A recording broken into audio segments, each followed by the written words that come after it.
Someone want to translate this? Yeah, oh, you it's the should be able Pepper to cook Brothers. them. Yeah. These guys are awesome.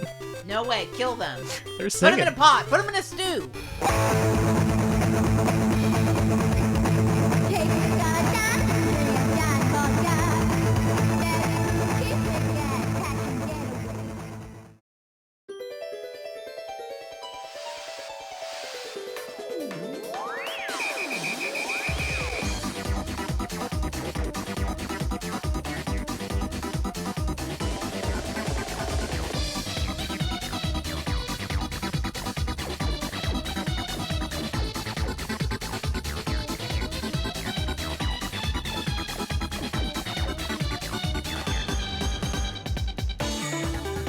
Live from Austin, Texas, and closing out the year with a bunch of games you've never fucking heard of. It's Retro Pals with Danny and Alex. Hello, Alex. Hello, Danny. Yeah, well, quite a I'm looking year forward to this. from completely unknown games that no one cares about to completely unknown game no one cares about. Hell That's yeah. Retro Pals.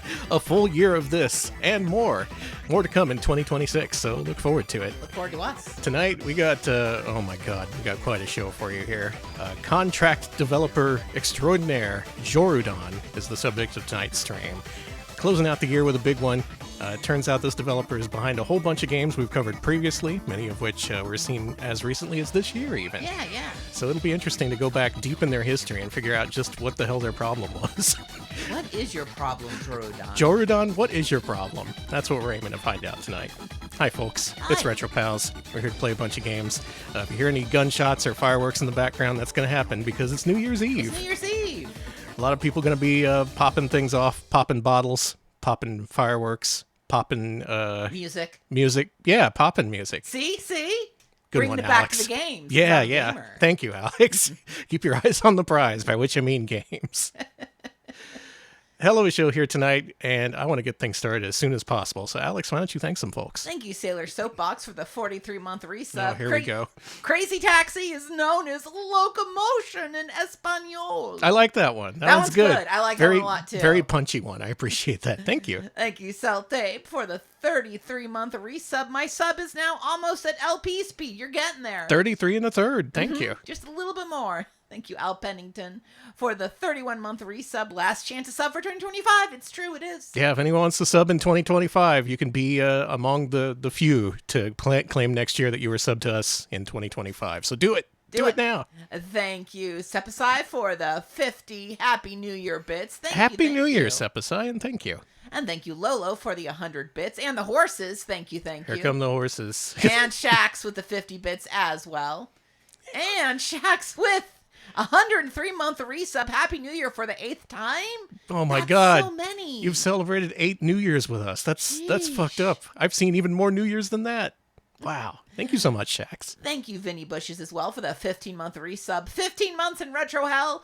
No place I'd rather be. Thank you. Hell, retro hell ain't a bad place to be, as AC/DC says. Thank you.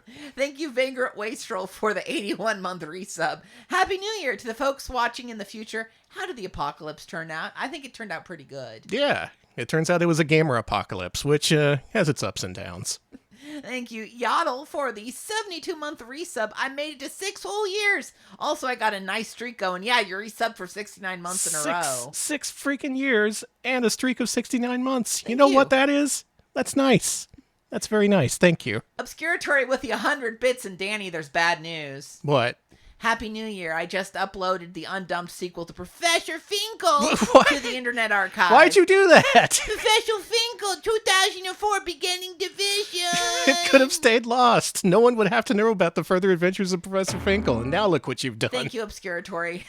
Thank you so much for your work. Thank you, Vocifrocrat, for gifting 5 big subs to the community. Thank you. 5 huge subs. Ciphercrat, thank you so much for the gift subs. Enjoy your emotes, everyone who caught one. And thank you, Sepasai19, for giving a sub to the community. Thank you so much. Thank you for the gift sub as well, Sepasai. And Owen IRL with a 55-month resub. Bad news! There was a scheduling mistake, and they're making us redo 2025 again. God damn it! You know, my heart really wasn't in it the first time around. Let's just go ahead and redo every stream we've done last year. I think we Okay. could do better.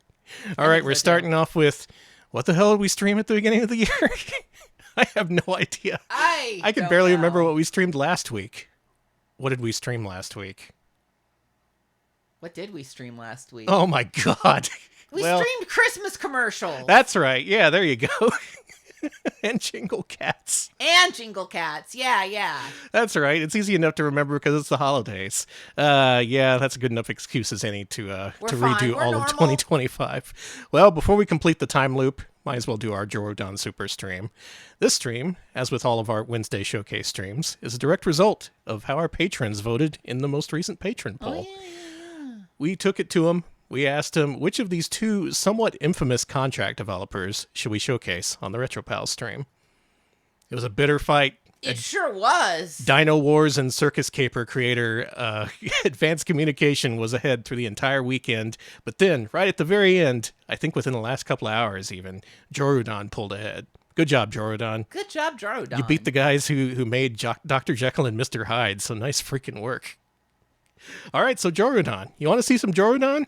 I'll show you some freaking Jorudan. You think I won't? That's my job here tonight, Your job apparently. Is to show everyone Jorudan. The patrons demanded it, and by God, here it is.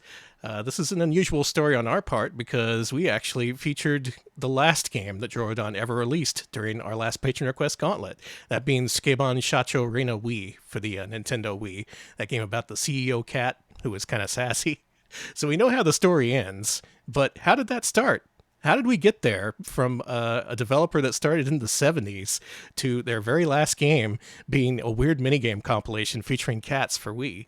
Well, this story, I don't know what to say about this one because we've covered a lot of companies before. We've been like, oh, they were shutting down or they were just getting good, or oh, this some kind of corporate malfeasance caused them to shut down early, or yeah, you know what, they weren't doing too good, so it made sense they only lasted a few years.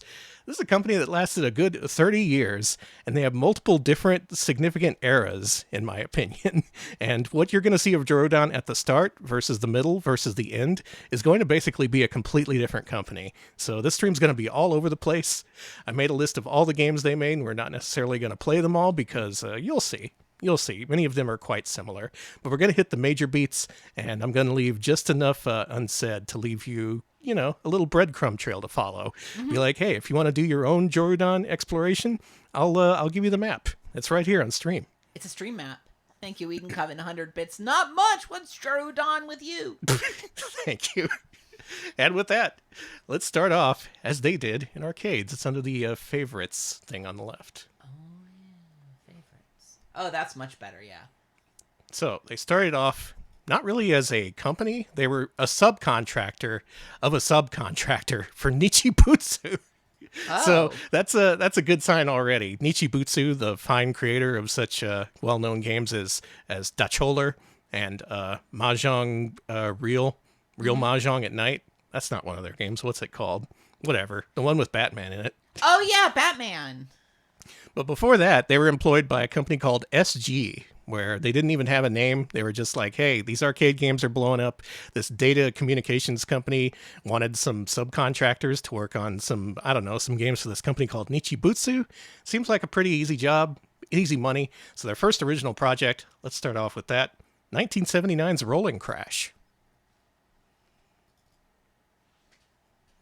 Was it their very first game? History being shown live in front of your eyeballs. Live. Now, it says Nichibutsu, and we covered this as a Nichibutsu game, but in secret, this was developed by a subcontractor who eventually became known as Jorudan. Let's give this a little playthrough, let's say. Okay. And this is what arcade games tended to look like in the end of the 1970s. It has color. There's sound. What more do you want? I mean, not much. Would you play this, Alex? Yeah, I would totally play this. I like... Oh, you crashed! Aw, and now I'm being sent to heaven. Very slowly. If you're familiar with your 70s arcade games, this is obviously inspired by Sega's Head-On. Oh, very much so. Only it has like a little overpass built in, so you can't really see what's going on at all times. You have to keep in mind where the red car is going to be. And that enough is innovation to make this worthy of a new release, I think. It's a lot like Head-On, but it has enough innovation to stand out on its own. And you know what? That's a solid start for Jorudan. Let's move on. There's something like 80 games in this list, so we're going to be whipping through a lot of these real quick. I'm going to be focusing on the ones that I find interesting and we haven't covered before in some aspect. A game we have covered before, I think, on the Nichibutsu stream is Moon Alien, which is Galaxian. Okay. It's just Galaxian, only you can control your bullets. They followed that up with Moon Alien Part 2, which added a fuel meter. Nice. That's innovation, baby. And then breaking off from SG in 1980 and forming their own company, becoming known as Jorudan. In 1980, they developed a game called Crazy Climber. So it wasn't Nichibutsu. It was Jorudan all along that made Crazy Climber. This is a true blue Nichibutsu game, in my opinion, and yet, here we know the truth. This crazy game about climbing up the side of a building, getting punched by a gorilla, getting stuff, dropped on your head by angry residents. Oh, speaking of Nichibutsu, chat, I don't know if you've seen it, but there's an official DeCholler shirt, and I got it for Danny. Yeah, I got a DeCholler shirt for Christmas. Yeah. They have that as official merch on Amazon. That ostrich game that I put in a quarter and died within a second and a half. I had to get it to you to commemorate it. Anyway, we know Crazy Climber. A lot of this is repeating our Nichibutsu episode, so please look at that for more information. But suffice to say, Jorudan was behind all this bullshit all along. They also made a game called Moon Cresta in 1980, which is very much Galaxian-like, but it has its own significant differences. It was a pretty big hit for what it was. We've seen that, though. I think a game that warrants further investigation, though, is Frisky Tom, which came in 1981. Agree. All these games that I thought were Nichibutsu internally developed. Turns out, no, they had subcontracted them, and in some cases, subcontracted them. It's a deep hole we're in right now. The spider web in the hole. I think I lost control of my metaphor. Something about a hole. Anyway, we're here with Frisky Tom. Frisky Tom, his job is to repair all these pipes. Jesus Christ. The mouse got your ass. He's being dive bombed by mice, and he has to repair these pipes in order to eventually uncover a picture of a naked lady. Now, there are significant revisions in this game. Later ones get rid of the naked lady and change up the gameplay a lot. But this is the original version intended by Jorudan. Just a man and his pipe problem, and the many, many rats plaguing him. It's okay. It seems alright. It's pretty unique. Made some waves in its time, not just for the nudity, but for being just a fun little game in 1981. It was either this or Donkey Kong. And some people were tired of Donkey Kong. I mean, so they how decided, could you tire of the ape? That's what I'm saying, but Thank you. somehow it was possible. This game's impossible, by the way. This is bullshit. The freaking rats keep eating up your pipes. So I gotta ask, how good is the picture of the naked lady? It's very 8-bit, so not too... I don't even think it's very revealing. It's just like, hey, lady in a bath. Oh, I lost all my Sorry. water. Now, without any water, we can't have a lady to bathe in it. Frisky Tom. Frisky Tom. Check him out. Also, a lot of these games are now on Arcade Archives, so be sure to check out Frisky Tom. I think it's on there in some aspect. As is our next game, 1982's Wiping, also known here in the States as Rugrats. This entire first part of the stream is just going to be a redo of all of our Nichibutsu I was games gonna because say. we have new information. New shit has come to light, as they say. Nihon Busan? That's a great sound. Nihon Busan, aka Nichibutsu, actually didn't program these games. In many cases, what Jorudan did as a subcontractor is they programmed them. So they had these games fully developed, planned, as they would say in Japanese, the language they would use for that. And Jorudan would just step in and be like, hey, we'll program that shit for you. We'll make this weird game about digging through a carpet as some kind of roto-rooter device. Yeah, you're one of those Henry vacuums from the UK or whatever. Yeah. You know what I mean? For what it's worth, Nintendo did the same thing. Donkey Kong wasn't actually programmed by them. It was this outside company called Ikigami. Oh, yeah. And it wasn't until many years later that the ROMs were dumped, and there was hidden messages in there being like, hey, this was made by Ikigami. That's the only way we found out. So that's the case here. This is actually a Jorudan joint, and not original Nichibutsu, though they may have planned it out at their company. And I still don't know how to play this. Maybe someday. Oh! Hey, okay. We're getting somewhere. I'm wiping. You're wiping. Live on stream. Let's move on.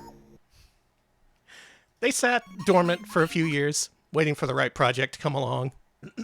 And then who should contact them but their new savior, Data East? Data East? That's right, we're bringing Data East into this. Nichibutsu isn't dank enough. We have to add Data East to the equation.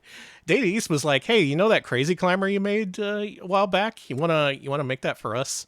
So that's how we ended up with 1986's Fire Trap. Of course, Data East is involved. You think Data East would stay out of this? You're right. We're always getting Data East involved in our business. I should have gotten you a Data East. Do you have a Data East shirt? I don't think I do. You need a Data East shirt. Oh my god, it's Crazy Climber. Yeah, this is a 3/4 view isometric Crazy Climber. That's just what it is. It has the same controls. It's a lot faster, I'll tell you what. Also, there's like a fireman theme here. Supposedly you're putting out these fires. You can even go on the other side of the building. Oh Ooh, my God. best oil in USA. Is that what's in this building? That's why it's so flammable. Yeah, I think. You get power-ups that allow you to destroy the fire. Also, that's a new element. Having an antagonist that's not just a gorilla trying to kill you. It's freaking fire. Fire's a pretty good I think fire is the antagonist of a lot of humanity. It's been the antagonist of humanity since we discovered it in the prehistoric era. And yet, it's also our savior because roast vegetables, pretty good. Yeah, can't have roast vegetables without fire. That's true.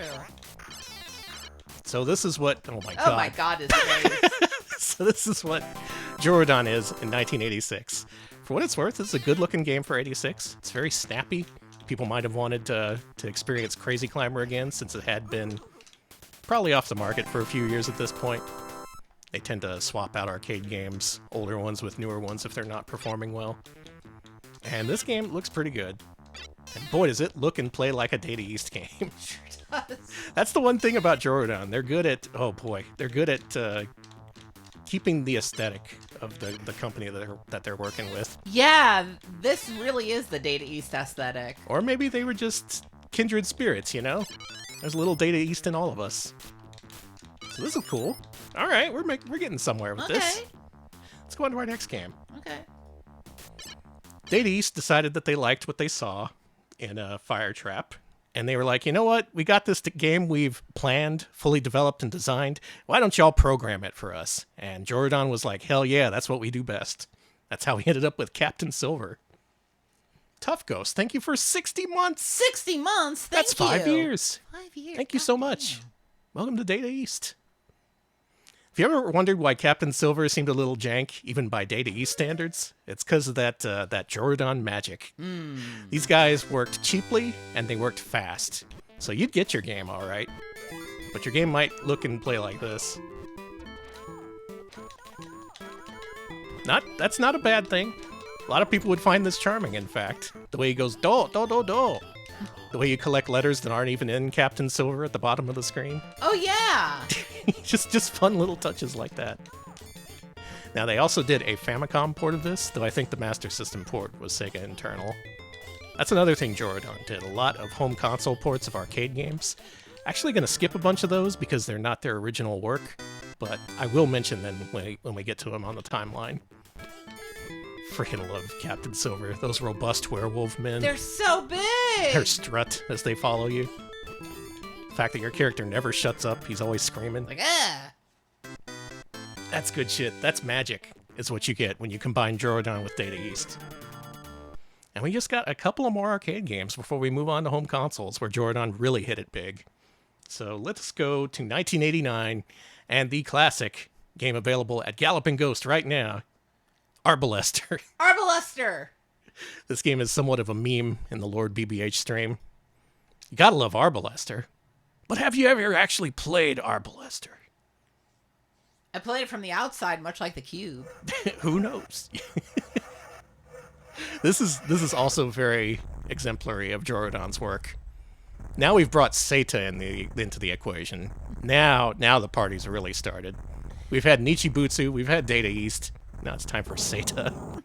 Ultra Pancake, thank you for the 37-month resub. Happy New Year and Happy New Kitten, pals. Yeah. Oh, Happy New Year. And Happy Kitten to us. She's doing good. She's a good girl. She's sweet. I posted a good picture of her with her tongue out in the Discord. Yeah, she's blepping. She really did. She stayed blep for so long that we were all taking pictures of her because she just wouldn't put that tongue back in. Oh man, this is Arbalester. Yep, this is Arbalester. Coming out in 1989, this looked and sounded okay. first shmup. This game really took advantage of the Sata sound hardware, which allowed for lots of samples. You'd hear a guitar in these games, and it would be recorded guitar, not a synthesized one. This sounds sick. It does kind of sound sick. This sounds really sick. The game itself, though, despite what Doc Mack at Galloping Ghost would tell you, it's just kind of okay. It's nice that they have a cabinet. Can't imagine there's too many of those still out there. But it's Arbalester. That's about the best you can say about it. Conky It's Dog. Arbalester. Thank you you for the bits. Yippee-ki-yay, we're almost through it. We're almost through it. We're really going to go through it tonight, I tell you what. So let's really go through it. Let's go to our next game, which is also from Sata and concludes Jorudan's first round in arcades. Folks, it's time to loop back on Metafox. Yeah, they were responsible for Metafox. Jorudan, I think, secretly developed every single video game ever made. Crazy Climber, Metafox, freaking Captain Silver. They had their grubby little paws in just about every single game. There's that Sata sound hardware. Oh, this is sick. So this is like Arbalester, except slower. And with better sound samples. Very punchy video game. Even though this is a little bit slower and more stodgy than the other shmup we just saw, it's really it's selling the Jesus Christ. Excuse me. It's selling the experience of being a really loud, bombastic arcade game. As we just exemplified by blowing your ears out. I love to exemplify. It's what I do. I am always exemplifying. So Alex hit F7. Okay. Because we got to show this off. Now hit 1. Here's the boss of the first level, who I'm sure you're all familiar with. I know the song. This is awesome, in my opinion. It's really cool they put a vocal song here in this game in 1989. It's also completely indecipherable.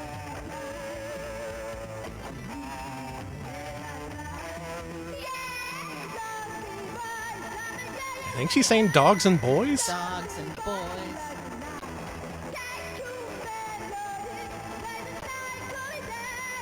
She's good, though, is the thing. Yeah. What's she doing in Jorudan world? Recent versions of MAME have fixed the cutoff there. It actually extends the song by like a second, so that's nice. Other than that, though, I wish there was a soundtrack release with like high-quality samples so you could make out the lyrics at all. As it is, it just sounds like blah blah blah, which is also kind of awesome. Okay, there's your introduction to Jorudan. First out in arcades, working with visionaries like Data East and Sata and Nichi Butsu. I cannot imagine a more motley crew of arcade game developers back then. Those guys, they're not Konami, they're not Capcom, but they are something. They are really something. So with that energy, we're going to home consoles. First up, technically, would be a couple of games that we're going to skip. For Mega Drive, Jorudan developed the home console port of Task Force Harrier EX. Task Horse Farrier. I think that's a better game. That's so cool. Which is another shmup. It's very much like Metafox, only made by a different company, so we're not going to include it here. They also ported over to Mega Drive and Famicom a little game by the name of Hydlide 3, aka Super Hydlide. Not going to show that tonight. I did beat that game for the first time this year, and I have thoughts about it. That is there's more to that than I could possibly get into over the course of this stream, but you will be hearing more about Super Hydlide in 2026. That's my promise to you. Okay, let's move on from that to the Game Boy, because you may have heard the Game Boy was starting to blow up in the early 90s. People were like, video games you can take with you? At 4 colors? What the hell? What the hell? So Jorudan swooped in with a variety of publishers at their back. Publishers who were saying, hey, we need a Game Boy game right now. Can you make one in like 2 weeks for $10? Yeah. They were like, sure, we'll make you a nice game. A nice little Game Boy game by the name of Battle Bull. I've never played this. I've never heard I'm going in before. blind on this one. I know it's not about a bull, though. Sata. Of course it's Sata. So Sata leveraging their success in arcades, trying to transfer that to Game Boy, and working with old Jorudan to make their dreams come true. Do we upgrade our bull? Do you? Okay, you gotta get 5 targets. That's not a bull. That's a little freaky guy. That's a tank. And we're fighting giant ants? What? Those are beetles. Are they? Are they beetles or ants? They have mandibles. Yeah, which is why I'm like, they're beetles, but I could be wrong. I could have beetle fever. I don't have any weapons. Do you like push the blocks or? I think you step aside for the 50 bits. Step aside, thank you for the bits. So it appears we have a Pengo-like, where you shove the blocks around and kill the enemies. Jorudan's really at its best when it's working off of a blueprint. Like, hopefully something they made before, like with Crazy Climber and Fire Trap, but here I guess they saw Pengo. And they were like, you know, there's no Pengo on the Game Boy. We can fix that. What if Pengo was really slow? Listen, sometimes you just gotta go low and slow, like barbecue. Just like barbecue. Watch what I'm gonna do. Bam! Got his ass. Oh no, they respawn! Fuck me, man. Is this one of those games where you have to find hidden objects or something? Anyone have Battle Bull for Game Boy? What are your thoughts? Did you like it? No? No one? Not a single person? Well, I guess that covers it then. That's Battle Bowl. That's Battle Bowl. It is a game you can play on your Game Boy. Chat's saying it's Pengo for tired people, Pengo on the go, and Pen Slow. Pen Slow. Alright, so Battle Bowl, not quite to your tastes. How about their next game, which came in 1991, calling itself Torpedo Range? Ooh. This one came out in Japan in 91. It didn't make it to the States until 94. So think about what this might have looked like in the year of our Lord 1994. Pengo on Quaaludes. We mentioned Quaaludes a lot. We do, yeah. This stream is brought to you by Quaaludes. I guess we are. Man, even the music sounds similar to Battle Bowl. Sure does. Okay. Which country do we want to launch torpedoes from? I guess America. America. We're the best to ever do it. Ooh. I like listen to this music. track. Relaxing submarine music to disassociate to. I'm gonna go. Okay. Our shield is represented in hearts, which is kind of cute. I like that. I'm going. They should do that in the real military. Like, you should get hit points above you. I think that would incentivize our military. I think so too. They need to be incentivized. So this also recalls some really old arcade games, like Sega's Deep Scan for one. There's a lot of arcade games quite a lot like this.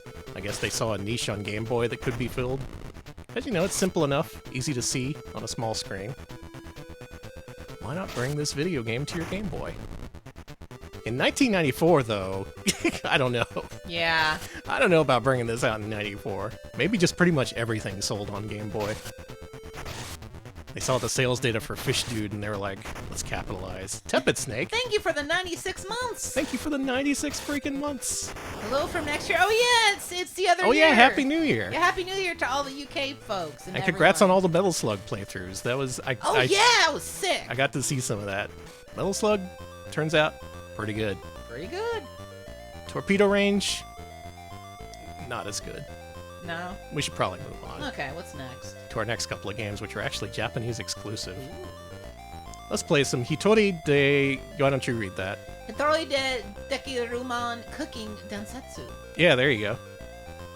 Cooking Densetsu, you say. Cooking Densetsu, I say. Who is she? Look at that, we have our first title screen credit to Jorudan. They're real, I swear.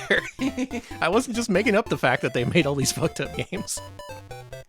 I don't know who this lady is, but... NHK, which makes me think she's a real cooking lady. Yeah, this is probably a licensed game based on some kids show star or something. She's talking a lot about cooking.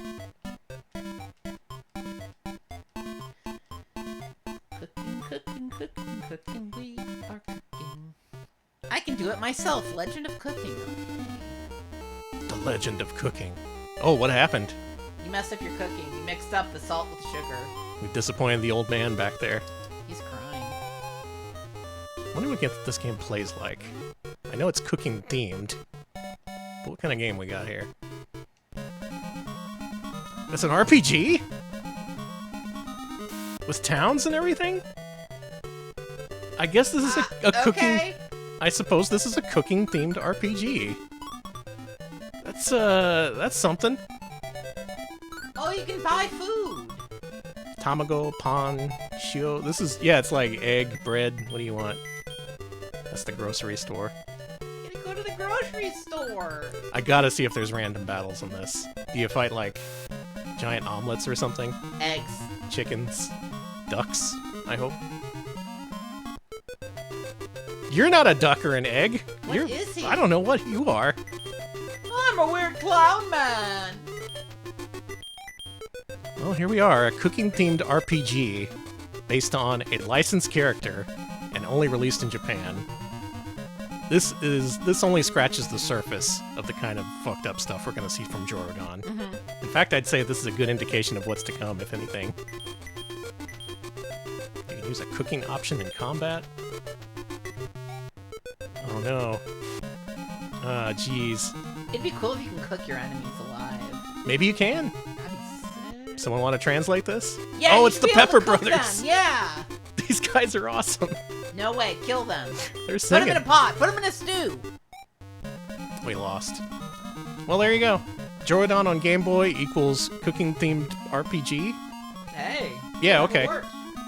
That was 92, and in 93 they released their final monochrome Game Boy game. Also Japanese exclusive. We're just rolling right through these. Breakneck speed. Breakneck pace of this stream. Ow, my neck. My neck got broken. Monster Maker, Barcode Saga. Huh. Barcodes were big. Barcodes were big. Remember the old barcode battler? Yes. Well, this is a similar device called the Barcode Boy, made by Namcot. Finally, Namco's been brought into the fold, alongside Data East. And Sofel! How many times you seen... Sofel? How many times you seen Namco/Sofel on a title screen? I bet you never have before, because I never have. Campaign game, please. Oh no. Oh, we might not be able to play this. It's looking for a barcode. It's like, where's your barcode? Come on, man. It won't even let you start the game without a barcode. Okay, I guess this game had its own built-in barcode scanner. That's cool, but we kind of can't play it if that's the case. Yeah. If you're unfamiliar, Barcode Battler was a thing where you would scan in barcodes from soup cans or whatever, and it would just generate these RPG-like stats for your barcodes, and they would battle. And this game is totally stonewalling me. I cannot play this without a barcode. That's a shame. Wonder what the monsters look like. Was this the game where a particular can of soup produced a ridiculously powerful character? I think that was Barcode Battler. Yeah, what can of soup is that? That soup apparently saw a surge in sales during the height of barcode battling's popularity, so way to go, soup. I'm learning so much. So we've seen arcade games. We've seen their Game Boy games. Now it's time to get serious. Jorudan finally got their shit together, and they're going to make some real classics. Well, real Jorudan classics for the Super Nintendo and Super Famicom. Let's start off in 1991, shortly after the Super Famicom's release, with a game called Gdleen. Yeah, it's Gdleen. I think it's supposed to be pronounced Gadjun, based on the katakana, but it's spelled Gdleen. Let's play a little Gdleen bit. sounds like one of those brands you shouldn't buy from on Amazon. There we go. Yeah, it's just random consonants. Sata. Look at that. Gdleen. Or Gadjun. It's okay to make up new words when you're Sata and Jorudan. Well, Jorudan can do whatever they want. There was an anime based on this? Okay. Oh my god. Good face. I look like that. I don't know, something about the warp drive. Oh yeah, Danny, did you hear about the bacon substitute from the 70s and 80s called Sizzline? No. Yeah. Sorry, I've seen it a few times on my timeline, and I've been like, that looks awful. I can't wait. Gadjurine, which would be Welsh. Maybe. You know better than I do. I've never seen any English language word that includes the letters G and D right next to each other.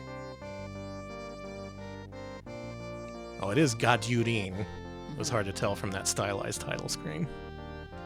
So this being an early Super Famicom RPG, it sold copies based on just that. People were looking for an RPG, and this was that. It's supposedly not a very good one. And if we don't get to some gameplay here in a second, I may just shut it off. Oh, this is based on a series of light novels. Okay. Damn, they're working with an established property. Anime, light novels. This is loosely related to Silva Saga per the HG 101 JRPG. Oh, okay. Oh man, this is a PC Engine ass RPG This if I've is ever so seen one. PC Engine. I love it.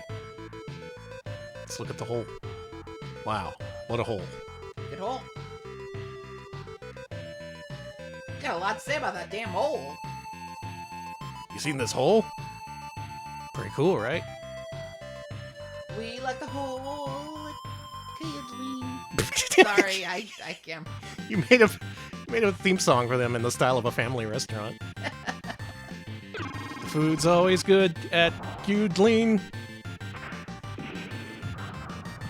Yep, it's an RPG. Good to see him making RPGs. This was popular at the time, so it stands to reason that Jorudan was hired to make a really cheap, quick one. I bet they made some money off of it, even. Good for y'all. Happy for you. Happy for you. How about a game that was released in the States? Alex, have you ever heard of a Super Nintendo game by the name of Imperium? No, actually. I keep finding out about this game and being like, whoa, Imperium, and then it just instantly slips off my brain. I forget about it every single time. Well, jack it into your brain this time. Okay, I'm jacking it. Happy New Year. So you hear the name Imperium. Yo, I'm down. Yeah, at this point, it's not even a surprise that Vic Tokai is all in on Jorudan. If you hear a name called Imperium, you think, you know, like strategy game, maybe some kind of Koei game, some kind of Ko Shibusawa production. But no, this is something different. Only a human can wear the suit. Turn it down on our end a little. Oh, yes. Thank you. I do like the Super Nintendo guitar. It's pretty sick. Has anyone played this? Oh yeah, the distant future of 2027. I know! Getting pretty close. Soon we'll all have mecha suits that we can fly around in. Honestly? Do I have to get a license? Probably. I don't know. They'll probably let you rent them out. They'll make like indoor go-karts, but for mech suits. Okay, but imagine going to an arcade and getting into a mech suit and just fucking someone up. That sounds fun as hell. I exaggerate. You've played this. You've played this and Xardion, which makes you the ultimate Jorudan fan, apparently. Yeah, this game I find out in YouTube videos that are all like hidden gems on Super Nintendo.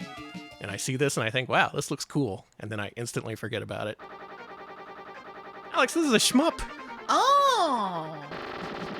That's the bomb button. Looking good.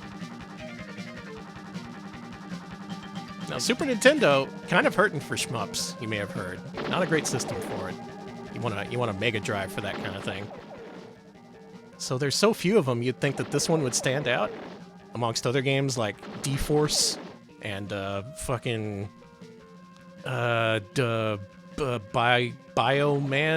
Biometal, things like that. Barnacle Apps, thank you for the 33-month resub. I stopped watching a live stream of an old Nick at Night broadcast, so you guys better be at least as funny as Dragnet. Oh my god, that's high standards. I don't know if I'm as funny as Joe Friday. Thank you for the sub, though. And the vote of confidence. Alex is basically the Retro Pals Joe Friday. And I'm Lieutenant Ganon, leader of the Hyrule Army. Okay, but imagine Dragnet set in Hyrule. Like Hyrule Warriors?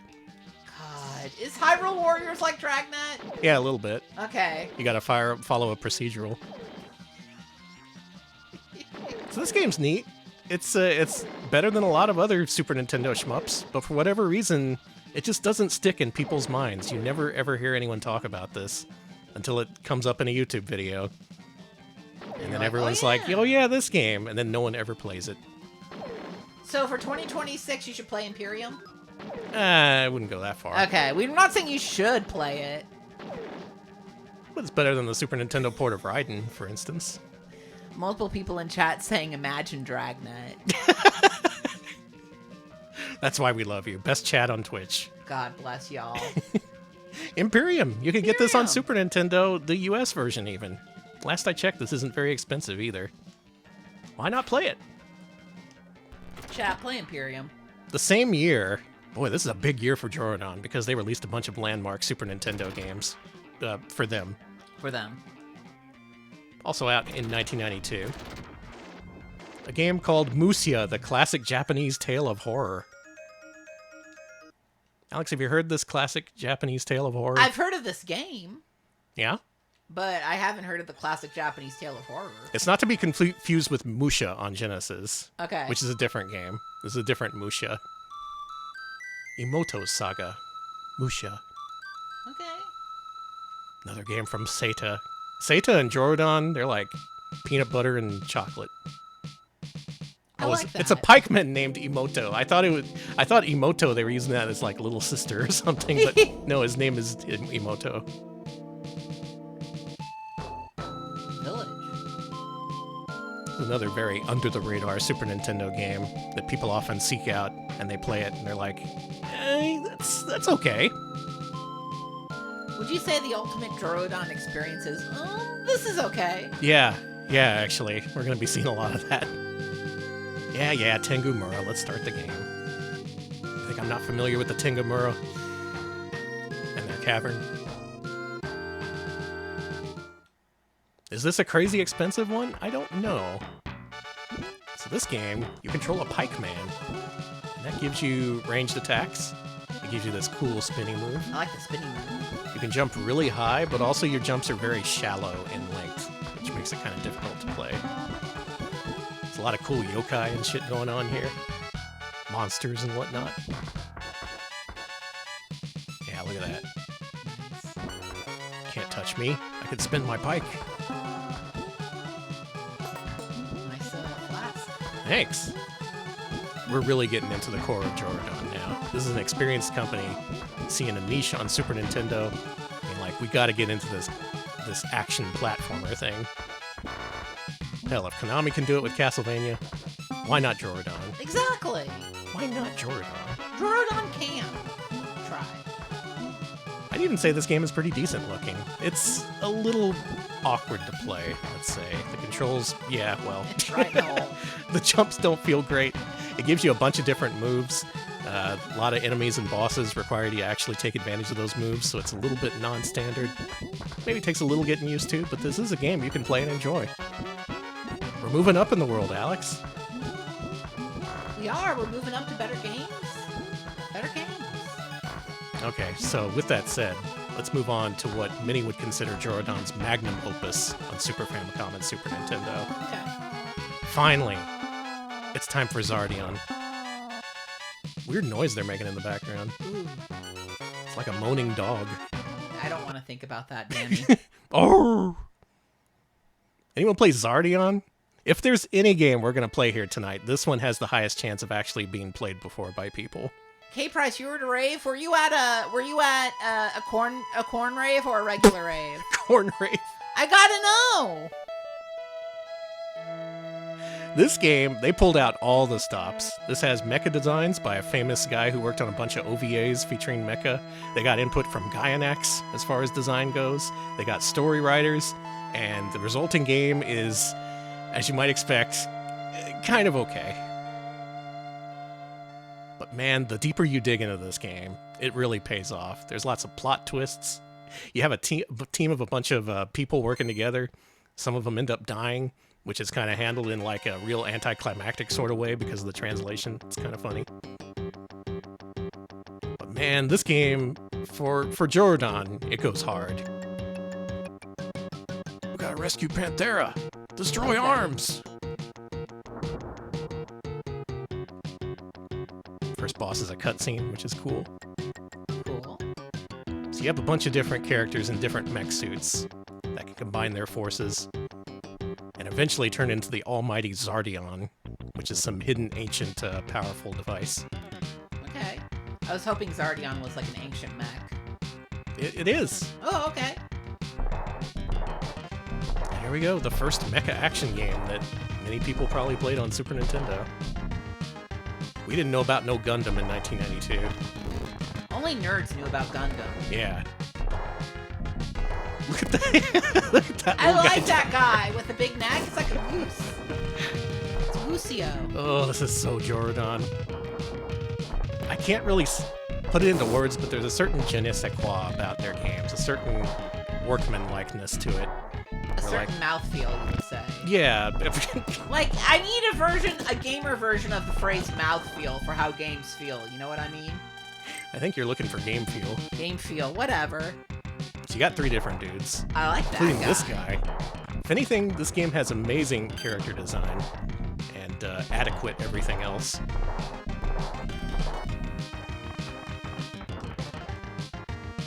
I've said this before on stream, but I really need a term that's the equivalent of a hidden gem, but for a game that's not that good. I've experienced a few of those. Like a hidden... A game that you would think, by all means, would be better than it is. That's Xardion. That's the Xardion effect. Look at this! I'm a cool Robo-Panther, and yet the gameplay is so slow and sluggish. It is a pretty short game, and again, there's so many plot twists that it's just kind of ridiculous. Macaw plays through this every so often. I recommend catching him play it if you have the chance. Alright, chat's alternates to hidden gem is a hidden pebble, wood tier, a silver lining, and unrefined gem. Unrefined gem, Unrefined gem is good. I think, is pretty good. This game is nothing if not unrefined. There's ideas here, there's ambition, but also it's being made by Jorudan, who, as we've seen so far, only has limited resources. And often, you know, limited budgets, time to make these games. So if they end up making anything good, it's a minor miracle. Still, I do recommend playing at least a little bit of Xardion.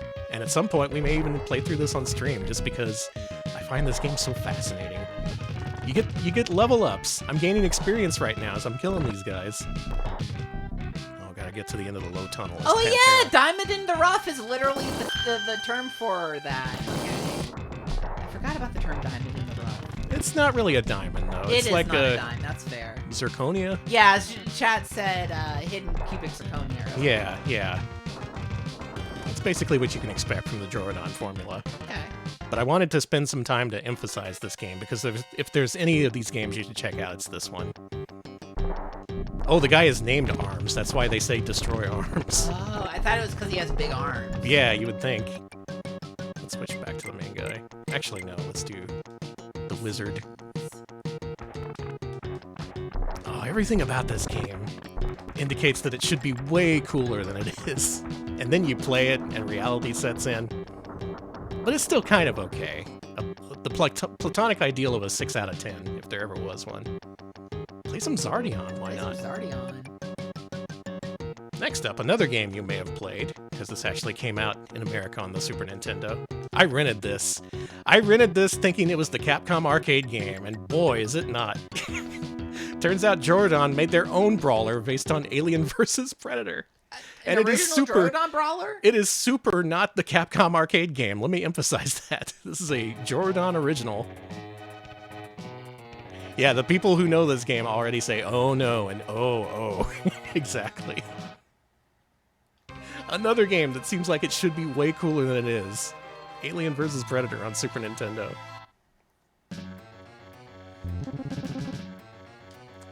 So you're the Predator. And you beat up aliens. Any questions? That's great. Thank you to 240-foot slabs for the 51-month resub. Happy New Year, Danny, Alex, and Chad. Well, thank you so much. Happy New Year to you Happy as New well. Year. Thank you for the sub. Yeah, it's Predator versus Alien, not Alien versus Predator, exactly. Yeah.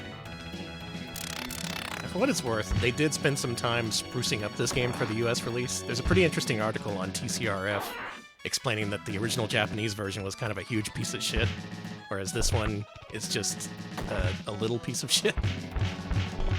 I don't know.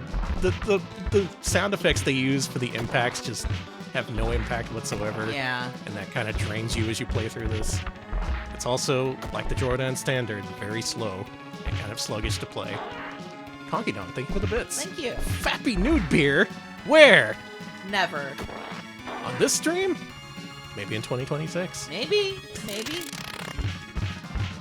I'm sure I'm not the only kid who is fooled by this. Thinking, oh man, the Capcom game?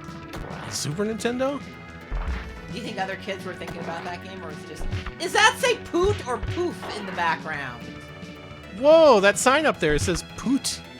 Or poof. Or maybe just poop. In the upper right corner there. Yeah. Anyway, this is a game you can play. It is fully playable. Once Poop, again, it says poop. the classic Jorudan 6 out of 10. They did the work. It's technically a video game, and you can technically play it. Service game. Thank you for the 25 bits. I think I had this game as a kid, and I always associated with the feeling you get when it's 6 p.m. on a Sunday and you have school tomorrow. Yep. Where you want to enjoy the games, but school is looming large in your mind. Yeah. Yeah. And you're just playing Alien vs. Predator, bashing these aliens, being like, man, you're going to give me homework. Bunch of bullshit. I wish the Predator would fucking do my homework for me. There you go. Alien vs. Predator, the lesser one for Super Nintendo. Of course, it's a Jorudan game. After all these high-effort, sometimes licensed, sometimes very ambitious games, Jorudan finally saw the light. They saw their niche on the Super Nintendo, and they started to hit it hard. Folks, you want to guess what that niche was? I'll give you a second while I pick the game. That is, of course, the niche of cowards and scammers worldwide. That being the Pachinko game. Hisho 777 Fighter Pachislot Au Densetsu was the first of many Pachinko games made by Jorudan for Super Famicom. Why is this music like this? Because this game was made as cheaply as possible. We got a few different... Oh, these are Pachi slots, so not technically Pachinko just yet. We'll have to play one of those. But Pachi slot was taken off. It's a kind of slot machine where you can actually stop the reels on your own, thus making it legal to operate in Japan. Let me play the machine. All right, here we go. Are you kidding me? Sorry, they didn't want someone to say Pachinko-vania. Thank you, 3 October for the 100 bits. Love Jorudan. I'm a big basketball fan. Me too. Oh, man. We're going to get to their basketball era. You know what's good, though. Thank you for the points, the bits, the bit points. Guess what? Slot machine sim. They made a bunch of games like this where it's just about as basic as possible. They made it as cheaply as possible. You don't even need music. It's just you and the slot machine. It says big chance. Danny, I hate this. Well, you're the only one because so many of these were made in Japan, and I can only assume that they sold so many copies. Notice here in the ROM list, they have a sequel, which was made the very same year, put out the exact same year. He shows 777 Fighter 2. There's also a third one, 777 Fighter 3. Is this one of theirs? Let's go to a Apache slot game, let's say. We're actually skipping a few of these. Let me read out the full list of all their Pachi slot and Pachinko games they released for Super Famicom. Check it out. He shows 777 Fighter Pachi slot Au Densetsu in 1994. He shows 777 Fighter 2 Pachi slot Muraihi Jouho in 1994, same year. Also that same year, Pachinko Maruhi Hishouho, 1994. He shows 777 Fighter 3 came out in 1995. 1995 also brought us Pachinko Rinchan Tengoku and Shin Ikako Senkin, which are both Pachinko games. Finally, in these are all 1995. Jesus Christ. You know what? Let's go ahead and play a couple of these. Okay. Let's play some Pachinko Rinchan. Maybe it's like really good. You know? It could be. Renchan sounds like an adorable mascot. Could be. Here we go, putting our money into the Super Nintendo. And the adventure begins. I don't know about this. The publisher VAP is notorious in Japan for publishing infinite Pachinko and Pachi slot games. I guess companies like Jorudan just enabled them. Though I suppose if they made money, you know, why not make them? Did it just take my $1 and then I had to put in another $1? Yeah. It's bullshit. Let's get our story on. Okay, we're Our going story begins at the Pachinko parlor, as you might expect. Well... the Jackoff brothers are here, and they're jacking it. This isn't what I expected to see at the front of my Pachinko game. The Jackoff brothers smoking. You never expect to see the Jackoff brothers. Okay, it's normal. Don't worry about it. Go to the counter. Super Beagle? Show me some Super Beagle. I think it might be Super. Oh! Big graphics. The most realistic man on Super Famicom. Oh, listen to that ambiance. It is Super Beagle, but it's an eagle. Oh, yeah! Super Beagle Eagle. Danny, this looks like shit. They didn't care at all about the sprite art. Well, Alex, they were making like 10 of these a year, so there's not much room for caring. How do I launch the damn balls? Do I have balls? Nobody answer that. You moved that for a second, but I don't know what you pressed. Did I? Yeah.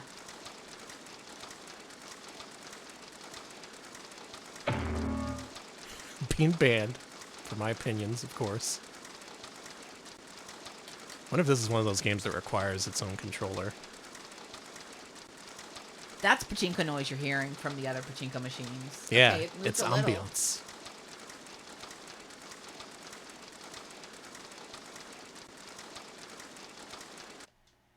What am I picking? Where's the button to yell at the machine?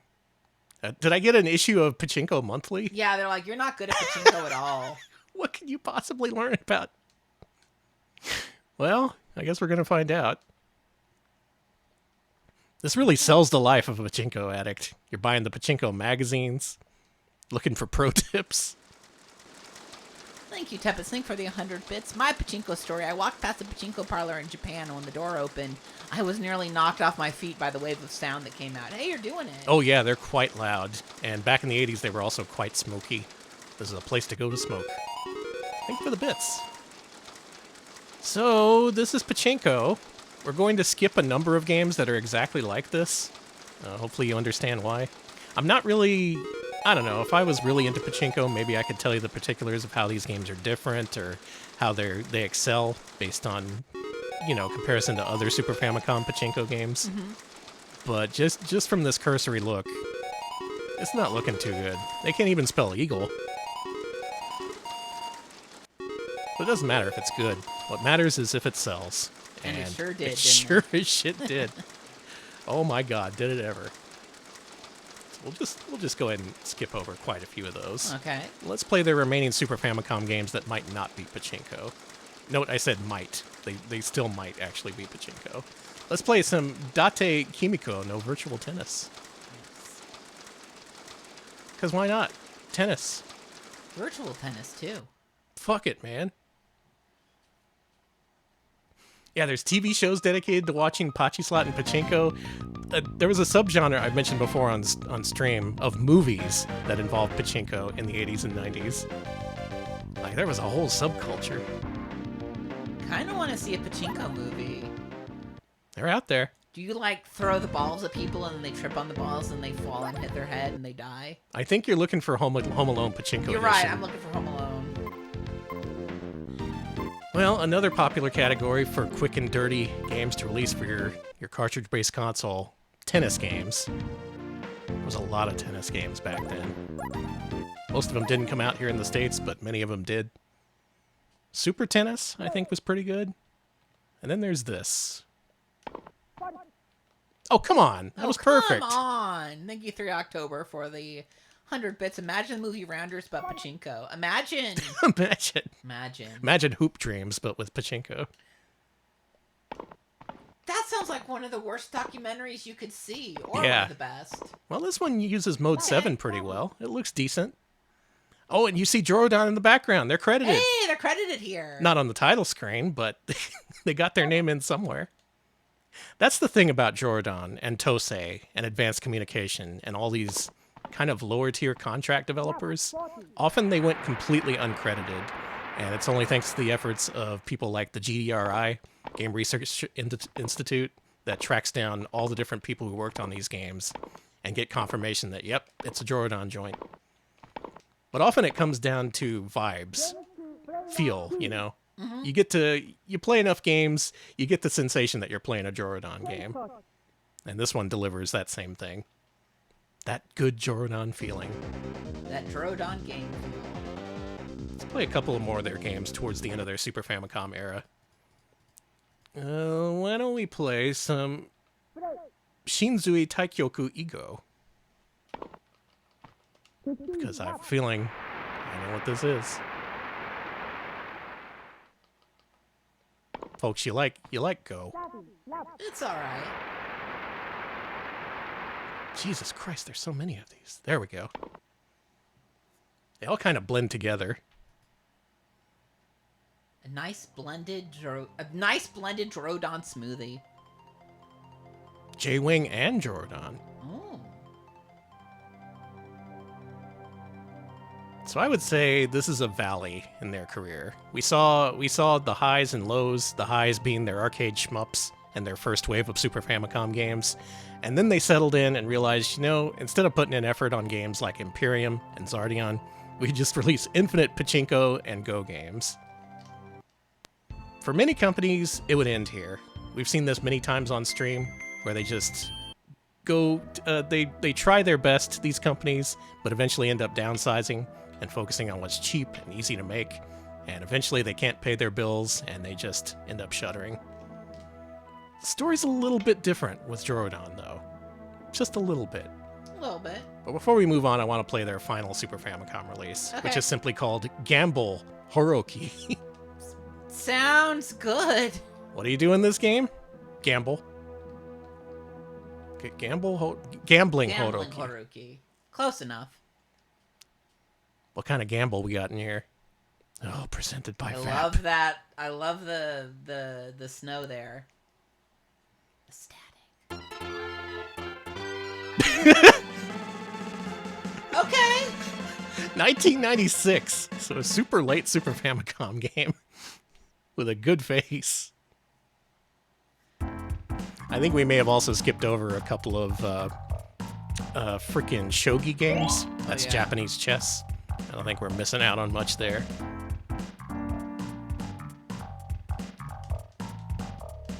Oh, fancy. So. All right, Alex, tag yourself. I don't know. The guy in the backwards hat? This one? Yeah, I guess. All right, so maybe they still have a little bit of personality, even though these games are very well-trodden territory, to put it mildly. Now we gotta pick 4 people. 4 of these freaks. You, Monkey Man. Monkey Man.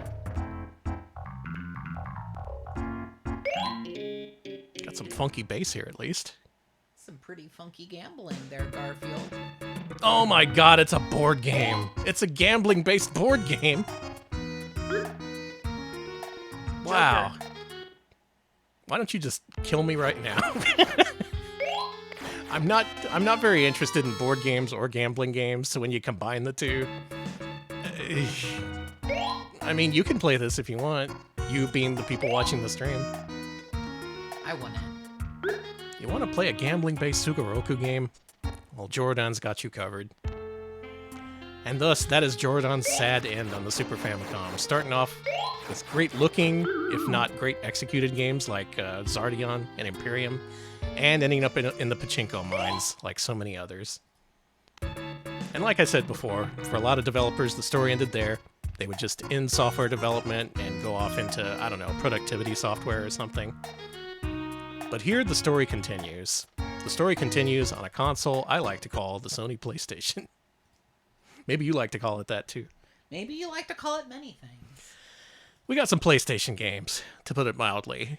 They really caught their second wind here, whereas many would fall to the Pachinko, the curse of Pachinko. Not Jorudan. Jorudan decided to branch out. They saw the 32-bit era as a new beginning, and boy did they begin. In 1996, they released a game called Angel Graffiti. Let's play that. Many of these I'm going to see for the first time. This stream kind of came in hard and fast. It made a rough landing, let's say. So a lot of these games I didn't have a chance to check out in advance. Angel Graffiti, if I were to guess, almost definitely a visual novel, right? Yeah. Yeah, gambling Sukeban. Coconuts. Oh, Coconuts, let's go! Coconuts also famous for their mini Pachinko games, especially on Famicom. But here we are, bringing them back. Thanks to Jorudan. Yeah! Okay.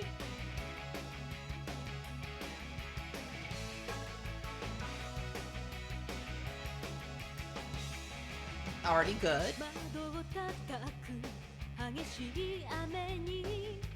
This is definitely a visual novel. Dog! I like that the dog has 4 or 5 o'clock shadow. Yeah, the dog has a mustache. Alex has his hand over the Rolo button. I don't think it's that kind of game. I don't know if Jorudan ever did a porno. Well, they're stupid. They could get a lot of money with the porno. Can you imagine a Jorudan porno, though? Oh, kitty. Do you really want a 6 out of 10 porno? Maybe. Maybe sometimes you do. All right, let's get to the game and confirm that this is a visual novel so we can move on. Looks good, sounds good. Nice art and theme song. Oh yeah. Yeah, this is so visual novel core. This is one of those visual novels no one wants to translate because it's just not good. Yeah. I don't know, anyone a fan of Angel Graffiti? Yeah, maybe it's good. Maybe I'm just being rude here. Gotta select your blood type, Danny. Gotta select my blood type. I'm A. What does that say about me? Oh, you don't want to know. Oh, okay, that makes sense. Character named Freya is talking to me. So a goddess of some sort. It's fully voice acted. They're moving up in the world. You don't know my blood type. I don't know my blood type. I only know my blood type because I donate blood, and they're like, "Here's your blood," and I'm like, "Oh, okay, thank you." This is another one of those games where we're not going to get to the game, are we? I always feel bad when we start up a visual novel and I barely get past the name entry screen. But also, what else is there? Come on, do I really need to know all this? Yeah. I hope for a Coconuts Japan Spotlight stream one day so we can see the Japan-only sequel in all but name they made to Super Caesar's Palace. I haven't heard of that one. Yeah. That sounds interesting. Thank you for the bits. Thank you for the bit service. And yeah, a Coconut stream would go crazy. 3-Oct, thank you for the 50 bits as well. Thank you for the horse bits. Horses. Girl, get to the point. She's like, oh yeah, I know you bought the game, so you're here for the long haul. I'm just going to talk your ear off forever.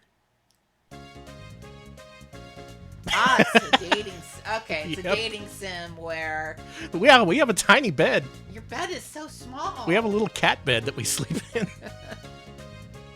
We got to work our way up into the world, buy a human bed. Maybe that's the goal of Angel Graffiti. Well, we'll leave him to his tiny bed. Okay. That was 1996. Also out in 1996, a game called Imadoki no Vampire: Bloody Bride. It's just Bloody Bride. Oh, Bloody Bride, there we go. This one was one of the first PlayStation games to get fan translated. Unfortunately, it was machine translated. No! In like 1999. No! So the script is really, really bad. If there's any game that deserves a retranslation for PlayStation, though, it's this one. Because you play as a vampire, and it's a dating sim where you have to get in good with these girls and then suck their blood to preserve your eternal life. Oh, and also Atlas published it. Huh? Mm-hmm. It all comes together. Data East, Sata, Atlas. Everybody's here. Uncorrectable errors. Wow, it's racking them up. That's not Jesus good. Christ. Well, we're fucked. And apparently this pan translation doesn't work too well on modern emulators. I've heard that it has problems with crashing and bugs and things, but I don't think we're gonna see much of this. I did play a little bit of this back in the day. It's pretty funny. You're a vampire, except you face all kinds of weird problems. Like at one point you have to talk your way out of eating a cookie. Someone's like, hey, eat this cookie, and for some reason it'll reveal you're a vampire if you eat it. It's full of like weird Larry David situations, except you're a vampire who can't eat cookies. For now, though, you're just going to have to be tempted with the idea of a cookie-hating vampire, because we're not going to see any of this game. Alright, this may be playable on the Mister, so folks, try it on the Mister if you can. Let's move on. Okay. The year is 1997, and Jorudan has gotten into the world of boxing. Of course they have. With Hard Blow. Japan exclusive game. I recommend looking up the cover art for this if you have a chance. It's real goofy. Yeah, Hard Blow. Hard Blow, huh? Mm-hmm. Like a punch, you know? Not like... Everyone's like, oh, it's cocaine. We're doing cocaine. No! We're all thinking different things. Yeah, don't do a Google image search for Hard Blow, okay? This is a Japan-exclusive PlayStation game published by Electronic Arts. Figure that one out. This is another game I've never seen before in my entire life.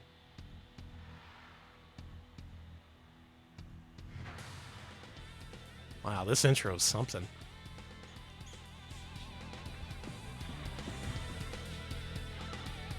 Hold on. Thank you for posting the cover art to Hard Blow for people. Thank you. Yeah, definitely check that out. I don't think the characters in-game look like that cover, unfortunately. Danny. Yeah, I get Hard it. Blow. Danny! What do you want? That's fair. It is New Year's Eve, and we're all a little wacky. Yeah, I can get away with anything on New Year's Eve. That's how it works. Thank you, Magane, for the 100 bits. Happy New Year's, pals. Here's hoping you tackle more Sierra games in 2026. Oh, we will. I would like to. I really would. Thank you for the bits. Thank you. You're our trainer? Yeah, I'm a little freak, man. This I'm here weird- to freak you out in the this- freak zone. this- Get freaky with me. This weird clown pirate man? Yeah, It's gonna freak man. Teach us how to box. All right. Yeah, sure. From the makers of the Genesis Kageki Japanese ads. Yeah, it's definitely in that mode. It's a pretty early PlayStation game from Jorudan, and this does not look good. Maybe it looks better in motion. Maybe. Nope.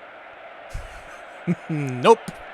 Look at that. Look at the audience. Look at his hairy nipples. Ew. They're so hairy.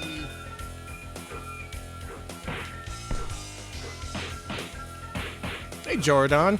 You guys make boxing games, right? No. Oh, you should make us a boxing game. Okay. Rock'em, sock'em. Flora, thank you for the 100 bits. Rock'em fuck'em robots. Thank you for the Danny. bits. This does not play well. Every button does give you a different punch, but they're all very slow. And man, the computer's just beating the shit out of me. Sure is. Whoa. Never mind, I win. You win. Stomp on him. Step on his ass. This animation is so stiff, it's kind of awesome. Oh, What? I won? What? Really? Okay. That guy was made of paper. Has he ever Yeah. boxed before? Well, he impressed our clown man. I don't like him. He's got like shoes on his feet. He's mean, got on his- shoes on his feet. I mean on his hands, not his feet. This dude got shoes on his feet. This seems bad. So, par for the course for Jorudan. Not the best boxing game, but when has Jorudan ever made the best anything? Let's go into another match. I want to see what the next dude looks like. Maybe he'll have shoes on his feet. Yeah, maybe he'll have shoes on his feet. Who the hell? This dude wearing shoes. Well, you can level up your character. You get to play invisible jump rope. You can set its schedule. Let's do some basics.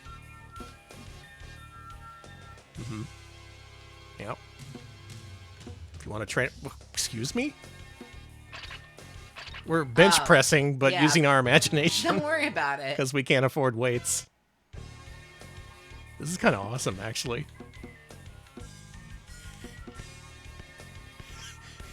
That's the biggest sit-up you can do? I can do better sit-ups than that. This guy's got a long road to go.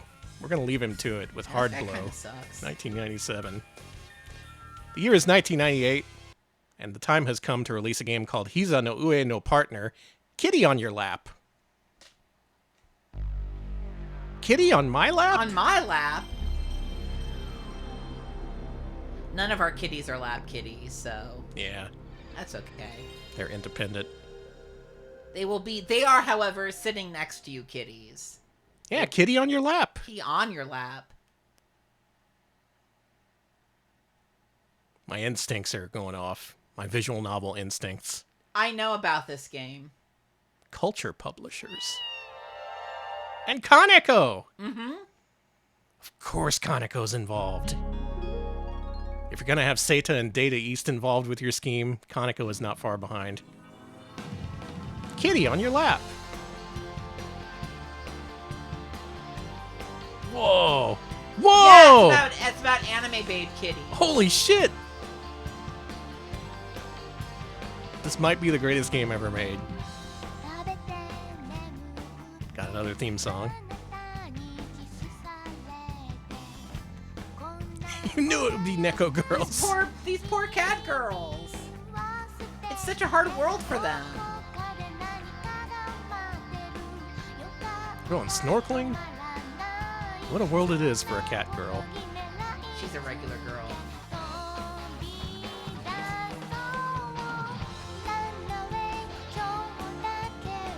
Oh, we got... Oh, is that a cat boy or a cat girl? I think that was a brooding cat boy. My favorite. Whoa, they just instantly transform. This rules, actually. I made the cat boy crash. He pissed off Colonel Sanders and he turns you into cats. Flemish dog, thank you for the 50 bits. 2026 stream video. Which brain is better, Culture Brain or Electro Brain? I actually did do a Culture do that, Brain versus yeah. Electro Brain poll many years ago. Culture Brain ended up winning. Kitty in your lap. Now, if this was a platformer, this game would go hard, but I have a feeling this is just your standard old adventure game. God, I wish this were a platformer. The intro, gotta say, really delivered. As for the game, come on, show me that name entry screen. Yeah. There it is. There's that name entry screen. You're gonna ask for my blood type? Of course you're gonna ask for my blood type. Looks good. Always ask for your blood type. You bet it's a Sugoroku? Maybe it is. This is Dote Up a Cat. Is that a thing? I hope so. I'm always doting up my cat. Did someone... Oh! Oh! Did someone remake Kitty on Your Lap for modern sensibilities? Wow. Wow, there's purple cats in this universe. God, if only. We adopted them all on the day before 420. Dote Up a Cat was a meme. Okay. Oh, okay. Well, I have a feeling this is an adventure game, so we should probably move on, but... Interesting premise, and, of course, only Jorudan could pull it off. Thank you, Jorudan, for Kitty on Your Lap. We got a big name up next. Big names. Very famous. You ever heard of this guy called Meitante Conan? Are you kidding me? This guy? You would trust Jorudan to make a Meitante Conan game? Well, why not? It is your cheap basic anime license. The same people who made like Doraemon games made Meitante Conan games. It's Meitante Conan, aka Detective Boy Conan. Oh yeah, that guy. Mm-hmm. He's always up to some shit. Not the barbarian, not the comedian. I need to detective. watch more of that anime. I like Detective Conan. I hear it's good. You ever see Case Closed? Yes, I did.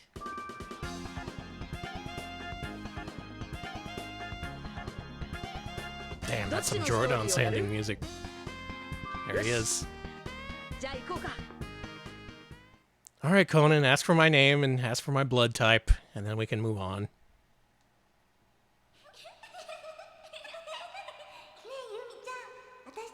Was this the intro where someone gets killed? I was gonna say, I thought these were two cat girls for a second from the other game. It's a cat girl murder game. Which cat girl murdered this guy? Welcome, Electric Boogaloo. We are doing, what's this, Meitante Conan by Jorudan. Oh, damn. She's pissed off. You're gonna start a forest fire that way, girl! See? See?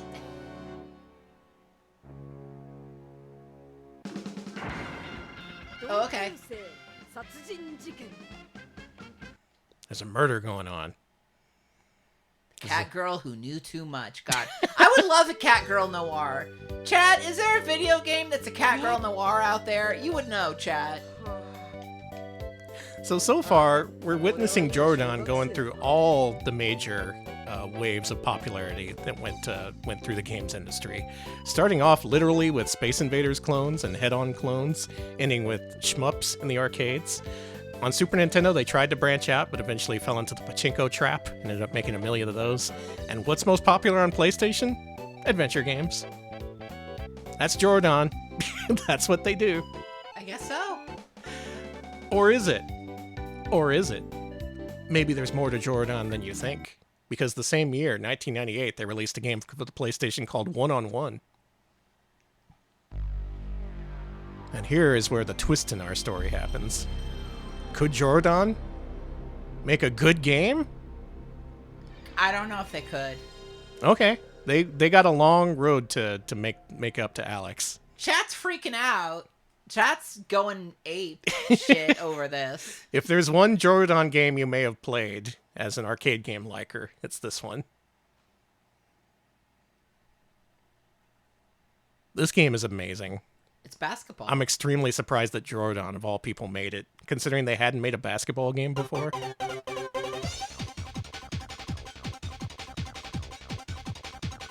Look at this shit. Nice. They even got like a famous artist to do the character art. Monkey Man! Excuse me, that guy was cool as fuck!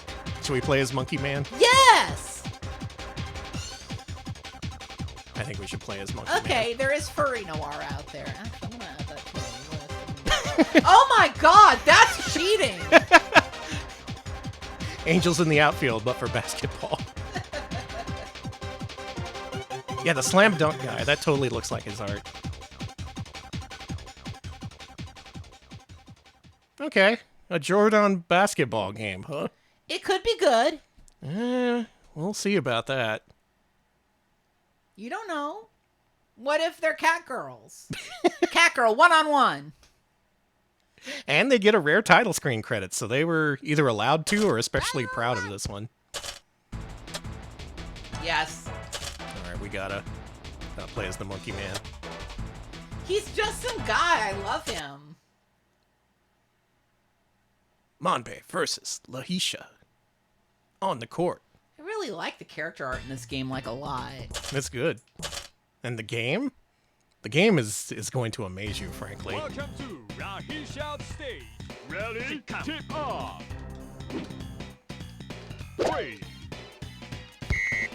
This is a fighting basketball game, where essentially it's a one-on-one fighter up until the point where you get to the basket. You have to guard and protect and try and steal. 3. Rebound. Ready? Tip off. Now, the one a lot of y'all may be familiar with is the arcade version. Yeah. One-on-one government. I don't know why it's called one-on-one government, but it is. It was published by Tecmo, who apparently saw a lot in this game. And this is just the first release here on PlayStation. There were actually multiple versions of this game. Damn it! Really? Well, thank you, Bob Nader, for the 25 bits. Appreciate that. Hey, thank you for the bits. Shot clock. Or round clock, whatever. Ready? I don't know. The game you're familiar with is here, albeit in a somewhat primitive form. Round 2. But it's still basically just a one-on-one fighter, but on a basketball court. Went right past me. Ready? Tip off. 3. Ready? Tip off. This guy's not very good at basketball. No. Ready? He seems like he reads. Check it out. Money. Oh. Ready? Tip off. His tail is really long too. Yeah. Yeah, that's probably a liability out on the court. Ready? Girl, tip Lahisha is off. kicking your ass. Yeah, I'm not very good at this original version. We will see upgraded versions of this in a little bit, but it's good to see Jorudan spreading its wings, trying out something new, and finding out it kind of excelled in a field it didn't expect to. Keep this game in the back of your mind for a little while. Sorry, Mombe. I like the way Monbei whines. Yo! Also in 1998, big year for Jorudan, because they released Paranoiascape. Paranoiascape was made by Jorudan. I did not know that. The Xardion guys. The kitty on your lap people. They made this. And if you've never seen this game, holy shit. Why don't you give me a speed up? Oh, yeah, yeah. Also, you need to see at least some of the intro.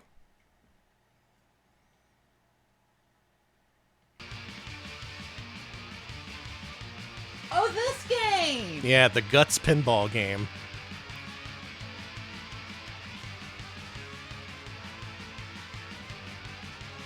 Designed in collaboration with Screaming Mad George, a special effects producer for mostly horror movies, from what I understand. Mathilda was an alternative name for Jorudan, and this was the only game they used it. That's awesome. Okay. That's so Jorudan. All right. I didn't know they did Paranoiascape. Me either. I did a lot of digging for this stream, and I found out a lot of surprising information. Time to roll those bones. Target creatures. Learn how to use the flippers and the brain ball. And the brain ball? Give me that brain ball. We need the brain ball. I got that brain ball. This version has also been translated into English. There's a fan translation patch if you need it. Nice. Though, from what I've seen, the gameplay is pretty straightforward. You know, your average Guts pinball game where there's mouths on the ground. Danny? It's somewhat like the old Genesis game Devilish, only instead of breakout, it's pinball. You have to move your flippers up the field. I know this is a pretty standard video game. We've all seen this before, but, you know, just humor me here. I gotta be real. This seems like something you'd see on PC. Yeah. This is something people would make us play for the patron request gauntlet. Yeah, what the fuck In fact, is this? I'm pretty sure they have. I think they have too, yeah. It's a pinball game. Sort of. Mostly. Oh, thank you for the horse bits, Bob. Just a little pleased with yourself, ain't you? Rightly so, rightly so. This game is awesome. I keep meaning to play more of this. I gotta see if this has achievements or something, because I would be into that. If you want a psychotic, horror-themed pinball game, Paranoiascape is your game for PlayStation. Look at this. This is so weird. I love it. It's like you're inside of a demon or something. All these screaming mouths. There's boss fights. Many different levels and challenges. But this is mostly the game that you're seeing right here.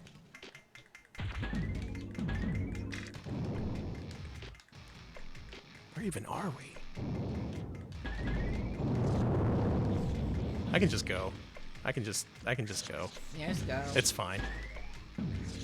Don't worry about any of this. Don't worry about the syringes. Yeah. We're just doing HRT. It's fine.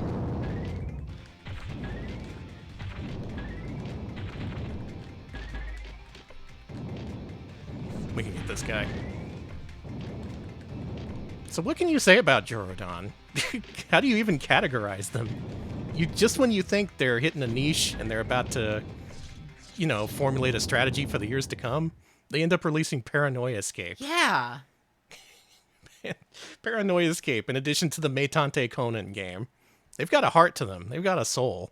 And it's pretty twisted from what I've seen so far. Having a bone to pick in the new year. Thank you, Carmen, for the bits. Thank you, Cartman. Well, folks, Jorudan eventually did find their niche on the PlayStation. And once you hear what it was, it'll be the most unsurprising thing on planet Earth.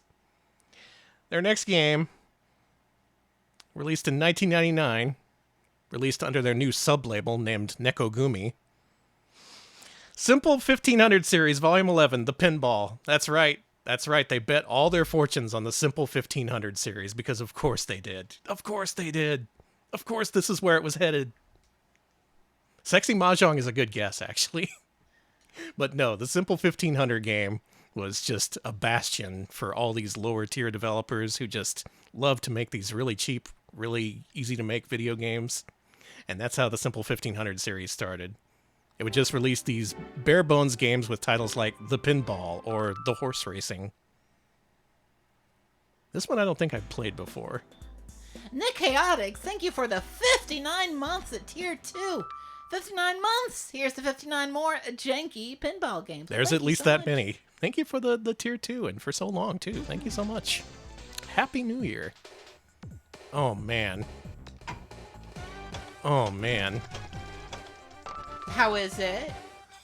Well, it's very basic. The music's kind of crazy.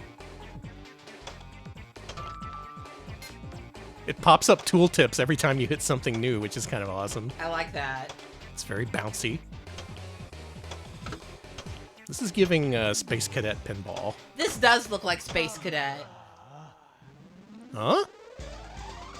You hear that? Don't worry about it. Let's hear that again.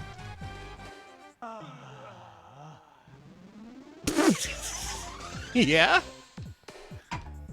Okay.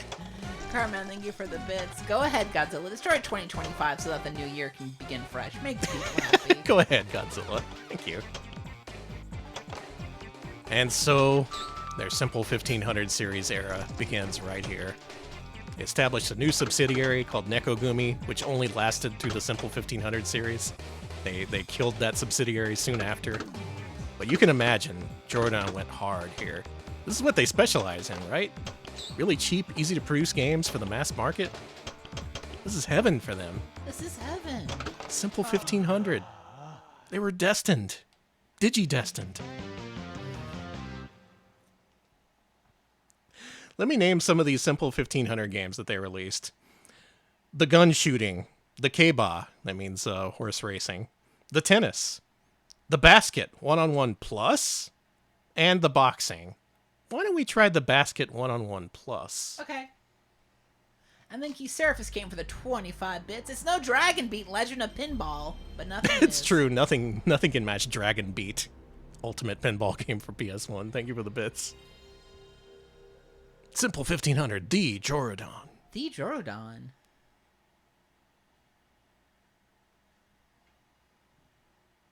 This one we've seen before, but this is one-on-one plus. Oh, look at that we saw fancy the logo. logo. They have a logo now. Holy shit. Hey, this looks familiar. Mm-hmm.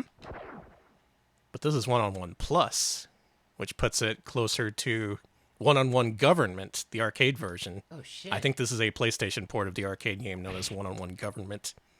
This one I'm more familiar with. Oh, it's got all the characters unlocked, too. I'm glad Mound Bay is still there. Dr. T! Dr. T is in a different art style. I like Dr. T. I think I want to pick Dr. T. This little gremlin man. Yeah, that was totally the beat from Insane in the Membrane. It was.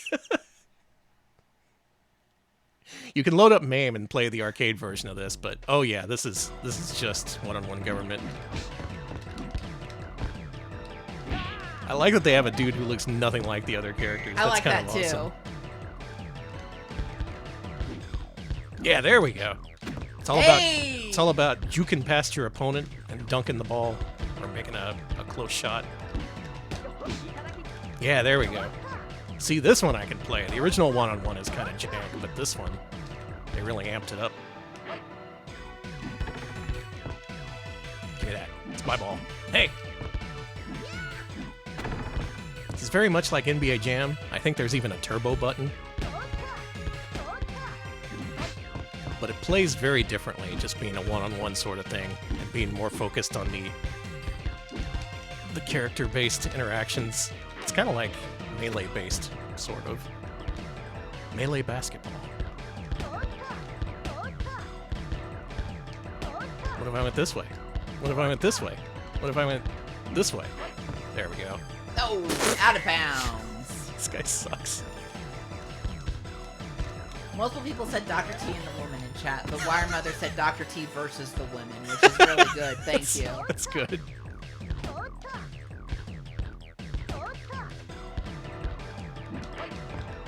He's unbeatable. What? That's goaltending. Yeah, get her ass. And out of bounds. What the hell? Eh? Fake? Not, no. That was kind of a half-court shot, though. I didn't really count on him making it. Dr. T dunked my balls. Thank you, Snubble. I want to say this is playable on Fightcade or some other way. If you want to play this online with people, you're not going to make that. What were you thinking? And I'm not super great at it, but I do recognize that there's a good game here that you can practice and find strategies for. I do highly recommend one-on-one government. What's so government about it, though? The fighting. Is it? That's political commentary, baby. Thanks, Alex. Now, eventually we will cover the rest of the Simple 1500 series, so I'm probably going to skip over most of this. You probably don't need to see a game called The Tennis. You probably completely envisioned what that game is in your head after I said The Tennis. Likewise, the boxing and the keiba. Let's play something I don't even know what it is, though. Let's play Nori Kare Anai 2000 Nenhan. This also fits under the Simple 1500 banner. And this, I'm not quite sure what it is, so let's jump on in and find out. It's broken and janky, just like the real government. Oh. True. Okay.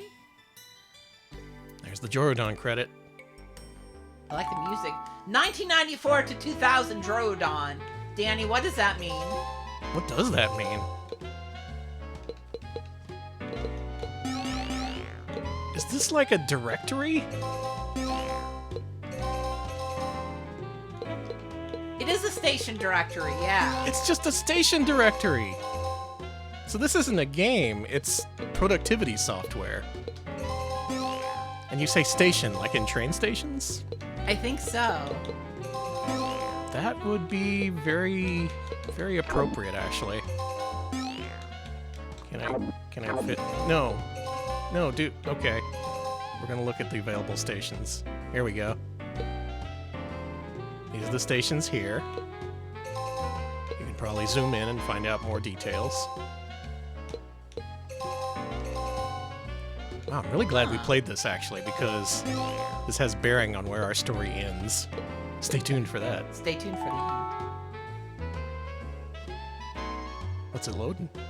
Maps, videos, Trains? trains. Speed it up a little. Okay. Oh, it's all the different train lengths and times? The column in the middle shows you in minutes how long it takes to get there, and the one next to it shows the amount of money it'll take. 10,190 yen to travel on one of these? That's a lot. It's probably a bullet train. It'll take a 98-minute drive, too. Well, if you want to manage your train stops on PlayStation, it's a simple 1500 game. You would just spend 1,500 yen for it. Okay, it's not so bad. So they slipped this one in alongside the pinball and the gun shooting. You know what? Let's see the gun shooting. I'm curious to see what it is. All right, where is the gun? There's the gun shooting. Happy New Year, everybody. Happy New Year. Don't shoot loaded guns in the air. Yeah, that's... The bullets come down. Bullets come down, chat. There were people shooting off fireworks a little bit earlier, and I was just like, come on, it's 8. Oh, I see. Ah, I'm sorry. Don't worry about it. The anime gun shooting? Wow, this is so elaborate for a simple 1500. Yeah, no shit. This probably took their entire budget. 3D animation, too?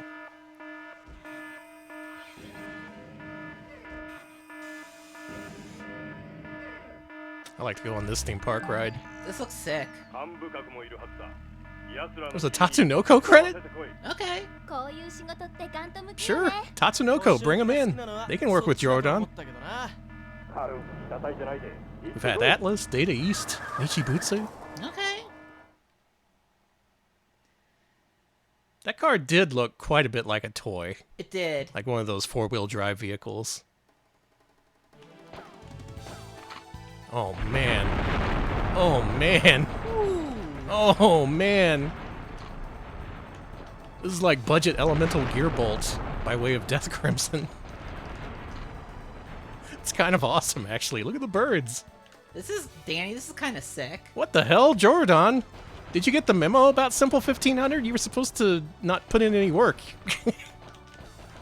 You're supposed to put in 1 week of work and just watch the money fly in. Look at that little freak. But here you are, putting in effort to make something unique. Something that I assume has light gun support based on the reticle. Damn, is this game sick? This is sick. Cartman, thank you for the bits. Thank you. Yeah, this is basically Jurassic Park. I do tend to like rail shooters. What did that reload look like? That looks like shit. Does look like shit. It is simple 1500, Danny. That's true. So they were probably like, we're not making this look good. But this still punches above its weight, It really does, yeah. considering what a lot of Simple 1500 games look like. Just when you think you had Jorudan pegged down, just when you think you could stereotype them, they were like, nope, we're doing something completely different now. We're going to blow your minds in a 6 out of 10 way. And with that, that concludes our look at the PlayStation games that Jorudan made. And again, like with many other developers, this would be where their story ends. They made a few Simple 1500 games, decided to pack it up, move on to other efforts, other software development. Not Jorudan, baby. We got a few more games on PlayStation, actually, it looks like. Oh, we do? Yeah, just one more. Okay. This one will inform the future of them, though. In the year 2001, after many of their Simple 1500 games, and towards the end of their life on the PlayStation, they released a game called Hamster Club I.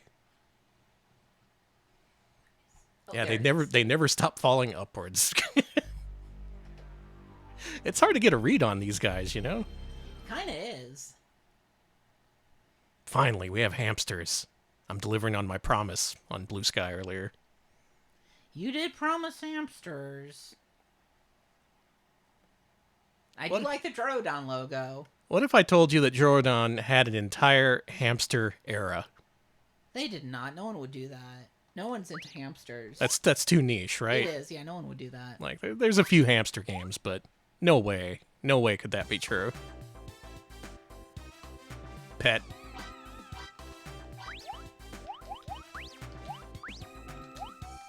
So Pet. far, this looks a lot like their Simple 1500 games. There's our hamster. Oh, he's adorable. That looks There's- like a Hamtaro to me. There's a rival hamster. I can only assume that Hamtaro led directly to the hamster craze. And it was a craze.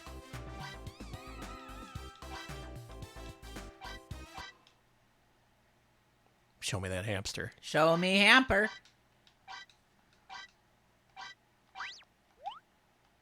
Save my hamster.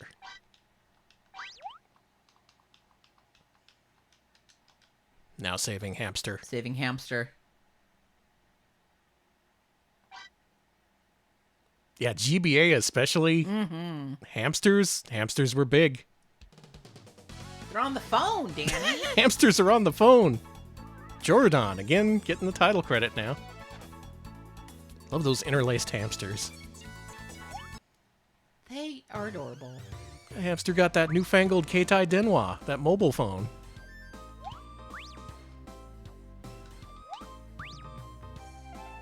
This hamster had a mobile phone before I did.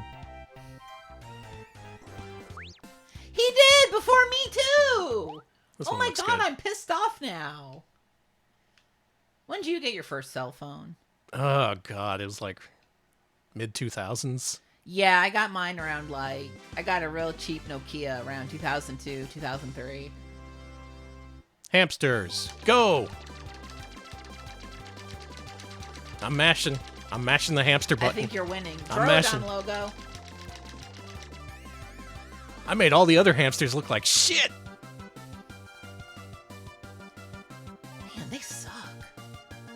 Shitty hamsters. Back to the pet store. The one next to me was labeled rival, by the way. He didn't Sorry, come you have a anywhere rival. close. Nokia Eternia around 2000. 60-minute monthly plan for $25. God. Stage 2. Is this also going to be a race? Yeah. Yeah. So this is a game about raising and also racing hamsters. That's all you can do with a hamster. You raise them and you race them. What else you want to do with them? Not much. I think I'm going to win this one. There we go. There you go. Hamster Club I. This game being released at the end of the PlayStation's lifespan. Let's confirm the year. 2001. Yeah, the PlayStation 2 was out. People were still buying up Dreamcasts in droves. That would stop pretty soon. But why not just throw out a unique little release for the PlayStation for all the Yeah. hamster fans out there? Maybe someone will buy it. Maybe. Maybe hamsters will play it. Who even knows? Who even knows what the future brings? That brings us to the Game Boy Color, our next system here.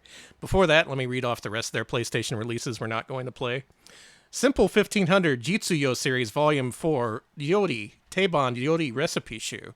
This is a list of recipes. It's not a cooking game, it's just a list of recipes, a la the train sim that we saw earlier. They also released Kusuri no Jiten, Pill Book, which is a list of pills. It's a list of medicines and their uses, and that's it. There's no gameplay, you're not a doctor, it's just a list of pills that you can buy for 1,500 yen. And finally, their last release for PlayStation was a game called Hoshi no Mahoroba, which I'm pretty sure is a visual novel / adventure game. And there's no way it can live up to the standards of Kitty on Your Lap, right? Absolutely no way. But back to the hamster game. Sneaker Nuts, thank you for the 78-month resub. Happy Cookie Year! That's right, 2026 is the year of the cookie. That's what it is, 2026. Everyone's going to play Cookie's Bustle and find out the truth about everything. Thank you for the sub. Thank you. So they had their run on monochrome Game Boy. We saw games like Battle Bull and what were the other ones? I've already forgotten.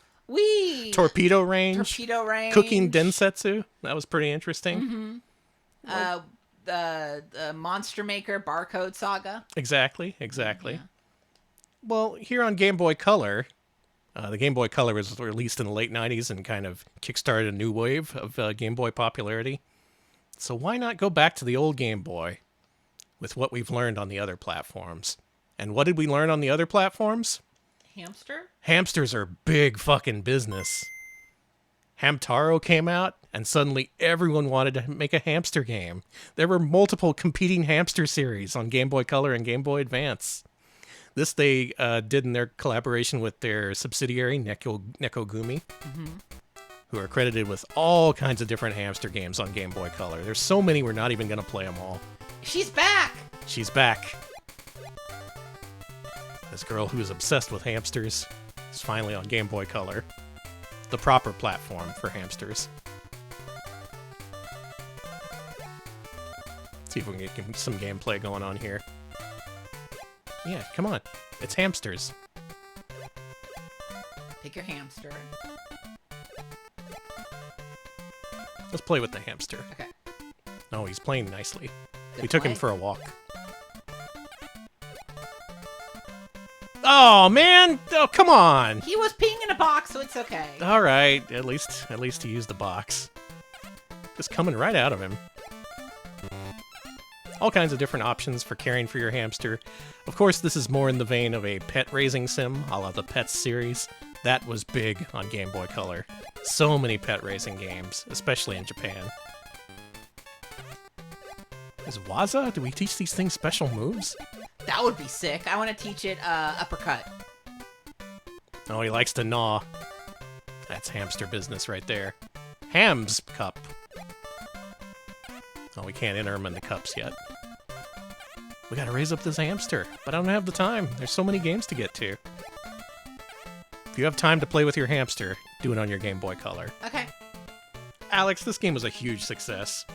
I don't know how to break it to you, but this literally was the next era for Jorudan.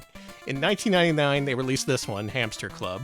In 2000, they released Hamster Club Awasete Chu, as well as Hamster Club 2, so like both a full sequel and a Gaiden-style side story. In 2001, they released Hamster Club Oshiyama Chu, so that makes something like 5 Hamster Club games, released in the span of like 2 years for the Game Boy Color.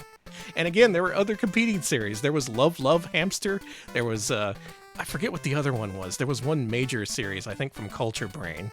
But suffice to say, hamsters, they were huge, and Jorudan was there on the first wave.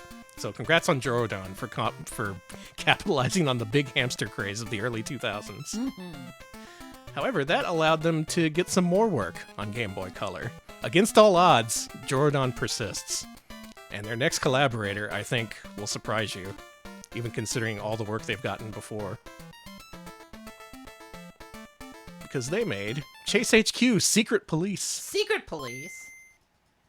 They brought in Taito. Is there a single company who hasn't been in collusion with Jorudan at some point? I don't think so. Gaga Communications? Yep. All kinds of names all over the place here. Now, Chase HQ was an arcade game by Taito. They released a few sequels on consoles in the years since, but at this point it was kind of in a deep slumber. It was hibernating. But who better to bring it out of hibernation than good old Jorudan? Yeah, I know how to drive the car. We know how to be police. Oh yeah, this is like a strategic Chase HQ. Yeah. Like you have to place police cars and chase people down? I forgot. Yeah, and then you get into battles. Yeah, I've played this. So this game's wacky. Sure is. You gotta chase the cars down. Also, you have a gun, a la the arcade sequel Special Criminal Investigation. And you just mash the shit out of the button to shoot the crap out of their car. Anyone play this one? I think it's kind of neat. I like the way that there was battle damage when you bammed into him. When I bammed into him. You blammed into him, bumped into him, bonked into him. We're bonking the shit out of this guy. You shouldn't have bonked the guy with the station wagon. Yeah, station wagon always wins. Built Ford tough. I don't think Ford made station wagons, come to think of it. Wasn't the Pinto a station wagon? I think so. Okay. So against all odds, Jorudan keeps getting work, and Chase HQ is back in a weird strategy-oriented pseudo-sequel on Game Boy Color. We did it. Take that. Okay. Got his ass. Oh, the Ford Taurus was a station wagon. Yeah, okay. And it goes on like that. But still, Jorudan making the Chase HQ game, at this point, they can make pretty much anything. Fuck it. Nothing will surprise me at this point. Or will it? Why don't we bring in a certain licensed character and blend it with a classic Taito game? Okay, what are we doing? A certain Hanna-Barbera favorite? Are you kidding me? No. We're not, no. A certain Hanna-Barbera Liar. Barbera Bear, starring in a remake of Taito's Poppin' Pop. Yogi Bear's Great Balloon Blast came out in the year Powered 2000. by Poppin' Pop. Formerly an arcade game called Poppin' Pop. Now it's on your Game Boy Color with a license from the Cartoon Network. Here comes Yogi! Look at all these publishers. Bam. So many names. Who else can you be? Ah! That's a good boo-boo face. Cindy. Okay. Who do you want to be? Boo Boo. Let's be Boo Boo. He's planning something sinister. Danny, have you heard the song Yogi Bear is Dead? No? Okay, I'm gonna send it to you later. Is that Bauhaus? No! No! It's a song by the Marine rapper where they kind of rap in like they're in the Marines. Anyways, it goes, Yogi Bear is dead. Boo Boo shot him in the head. And then there's a whole video about it. The thing is, the extended version of the song, like the really long one, it features like Daffy Duck dying and then Ranger Rick dies as well. It's just a whole mess. Holy shit. Sorry, I think about Yogi. I've been listening to Yogi Bear is Dead a lot lately. I never knew about this. No, it's just, what else am I going to listen to on YouTube? Now, if you played Pop and Pop, you may recall that after a few levels of trying to match all these balloons, there's a boss character who comes to stand on the clouds and push the balloon stack downwards. They remade the bosses in this version, so instead of fighting Taito characters, you fight a giant Ranger Smith who's stomping on the clouds. It's pretty awesome. We don't have enough time to get to that part, but I do recommend looking that up if you're interested. Just of all things, a Pop and Pop reskin featuring Yogi Bear. Who else but Jorudan could pull off something like this? Such madness. Such a combination of popular characters, not yet seen since Ready Player One. You might see something like that in there. And Yogi Bear was there, and the Pop and Pop characters, and Ranger Smith. And they were all my friend. Dark Ranger Smith, yeah. It is pretty funny to see it just because it's this giant Ranger Smith sprite pounding down on your balloons. It's good. It's good. Our story's gotten a little strange here, hasn't it? A little bit. Let's see another Taito game they had their hands in. Classic Bubble Bobble. The clouds did kind of look like the MAME logo, you're right. Oh, yeah. What does it mean? Go get the moon water so you can help your brother. He's sick. Aww. How far we've come since the days of Frisky Tom. Like, Jorudan only wishes that it had a game as big as Bubble Bobble, and now they get to work on it. Yeah. They've somehow survived all these years to become the go-to publisher, or rather maker, of these cheap remakes of old Taito games. And what's kind of shocking is they're pretty good. Like, I like that Chase HQ game. That Pop and Pop, also quite capable. And I haven't played much of this one, but it sure looks the part. Way to go, Jorudan. Go Jorudan. I didn't think they had it in them. Especially after that run with Pachinko games, and then later the Simple 1500 games, you think, oh, I know how this story's gonna end. But no, they just keep turning it back around. Finding a new way to survive, to persist in this weird world that they've been thrust into. Yeah, that's what I'm thinking the most of. They're real survivors. They don't really lose themselves in any one niche or another. They have their fingers in a lot of pies, as you would say. They're a scrappy little crappy publisher. Mm-hmm. That's a good thing. They got what it takes to survive. And that's their run on Game Boy Color. Literally only 3 Taito games, and the rest are hamster games. So many hamster games.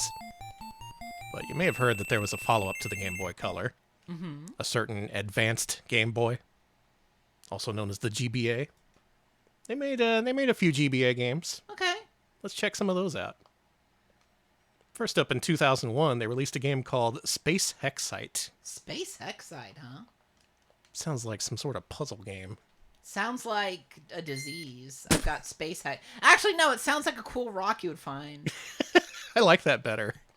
Give me the rock, not the disease. Yeah, I'd rather have a rock than a disease, honestly.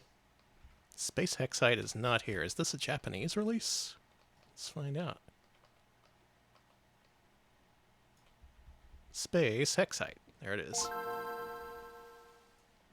Hexite is also a board game? There's that Jordan.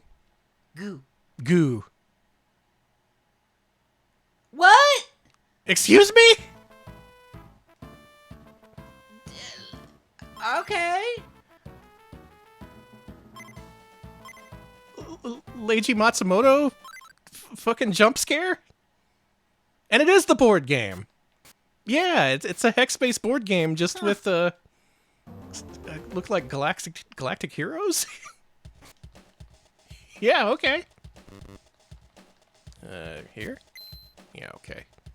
Alex, I don't know how to play Hexite. Me either. This looks like Chinese checkers to me. Which probably has a more appropriate name that I'm not aware of nowadays. What do they call? I don't know. What do they What call do they that call now? Chinese checkers nowadays? Do they still call it that? I never really understood what made it Chinese. Anyway, that was a game we played with marbles, not hexagons. And what does this have to do with Galaxy Express 3.9? That's a good question. And how does this tie into Escape from Cyber City?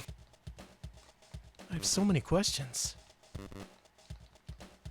The guy who made Chinese checkers just pretended it was from China. Okay. Chinese checkers is actually German. Cool. That's so funny. Well, that's Hexite, just with bonus Leiji Matsumoto art. I did not expect to see that. We're bringing in everybody to this, to whatever Jorudan's trying to do. So their next game for GBA was in 2002, and check it out. This game is called Fancy Pocket. Okay. You know I gotta play that shit. It's gonna be fancy. Everybody's here. Chinese checkers is German. That's so funny. That's so good. Sup, dog? This is apparently some sort of licensed character. Oh. Fancy Pocket. Alex, what the hell is this? It's babes. Which babe are you? This babe? know. This babe? This babe? This babe? So many babes. There's so many. It'll be her. Yeah, she seems cool.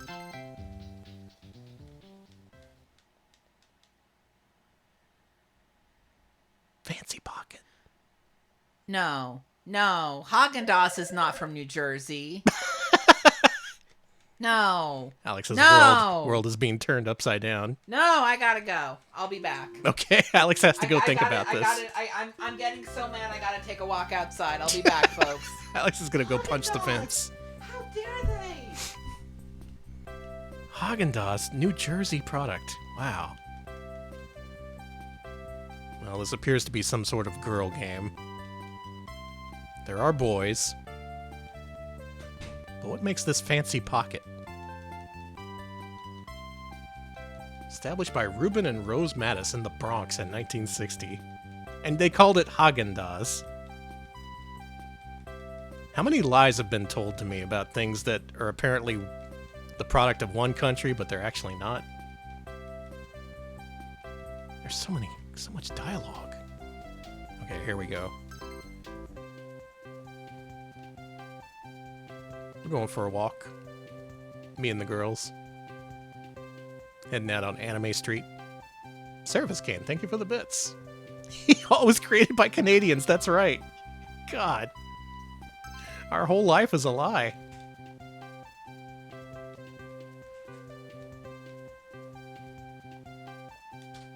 So, what are you pocketing? Alex, I still have no idea what kind of game this is.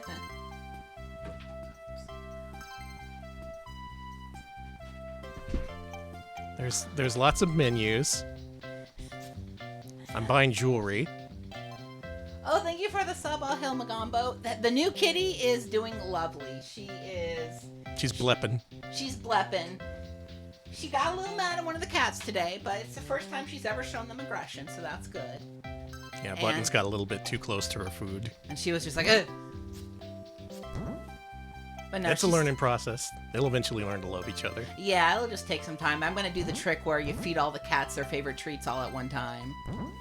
This is a game about designing and selling jewelry, apparently. Oh my god, it's a shop sim? Yeah. Translate this. Someone translate this. I love shop sims. And here you have a shot of your shop's facade as you can see how many people go in. Right now it's nobody because I have no items for sale. It looks like you're trying to attract customers using your own custom designs. Not what I would have expected from a title like Fancy Pocket, but I'm kind of into it. It's pretty interesting. Not bad, Jorudan. Not bad. Alex, I'm about to tell you, Jorudan hit the big time. You know those hamster games that they kept making? Uh-huh. Ubisoft picked up one of them and released it as Pets Hamsters Life 2. Okay, is this the Pets Hamsters game where it says stuff that it can do on the back of the box that literally isn't in the game? Probably. Because there is a Pets Hamsters game where it says that there's a hamster town you can take your characters to if you raise them well enough. And that's not possible. That literally is not in the game. They literally made it up. And they had to release like a press release saying like, sorry, we fucked up. Anyone in chat remember that? Well, in Japan, this is known as Hamster Club 3, but over here we know it as Pets Hamsters 2 or Hamsters Life 2. It goes under a bunch of different names. I love these photoshops they use for their their Pets series covers. I mostly remember because I was so is. excited to go to Hamster Town, and I was so excited to raise my hamsters for Hamster Town. It didn't happen. It's the girl from the Hamster Club, and now she's speaking English. A golden hamster, a Jungranian hamster. They're both very adorable. Give me, what do you want, Alex? A golden female.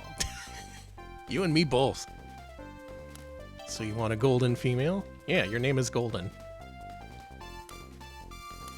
Okay, it wasn't this one that mentioned going. I want to say it was maybe a DS game, but yeah, there's one hamster game out there where it says that you can go to Hamster Town and if you raise your hamsters right, and there is no Hamster Town. Damn, they just straight up lied about Hamster Town. So Jorudan knows where their bread is buttered, and where their bread is buttered is Hamster Town. So many hamster games, so much so that it continued on the GBA, so much so that Ubisoft picked them up and translated one of their games. Unfortunately, this relationship did not continue.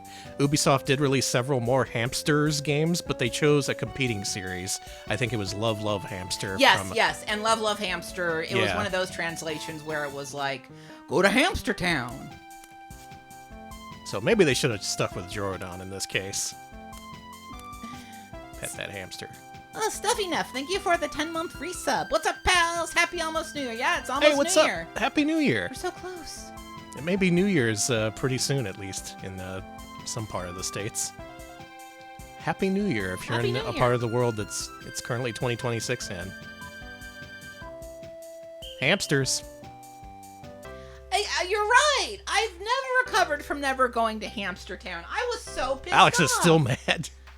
I really wanted to go to Hamster Town. She's got a fickle personality. The truth about so many of the Ubisoft Pets series games for DS and GBA and Game Boy Color even is that they're actually localized Japanese games. Mm-hmm. And while they tended to stick with one developer for their Hamsters games, this one time they went with Jorudan. And that's how Hamster Club got its first ever localization. Hell yeah. You can just poke it? Why would you do that? Don't poke the hamster. A jackass thing to do. I'm sorry. I'll give you a. Oh, I don't have any treats. I'll give you a brushie. There you go. There you go. We friends now? Sorry about poking you. Yeah, I think he's cool with it now. Man, wonderful news. Hamster Club finally got a localized release thanks to Ubisoft. Thank you, Ubisoft. You did one good thing in your life.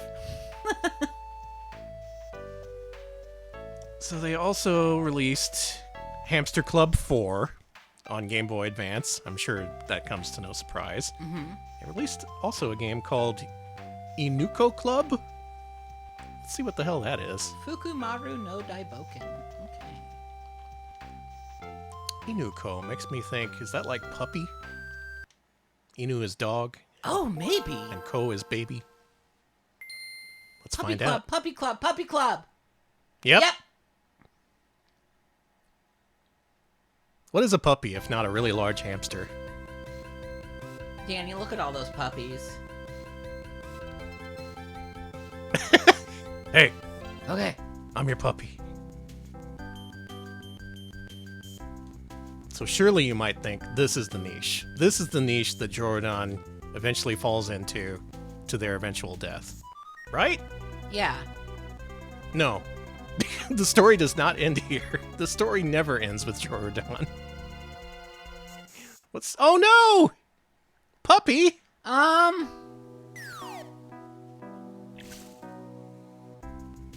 For now, though, all you need to know is this is their salad days. They were making so much money on all their pet sims. Hamsters, dogs, whatever it took, they would make games about them.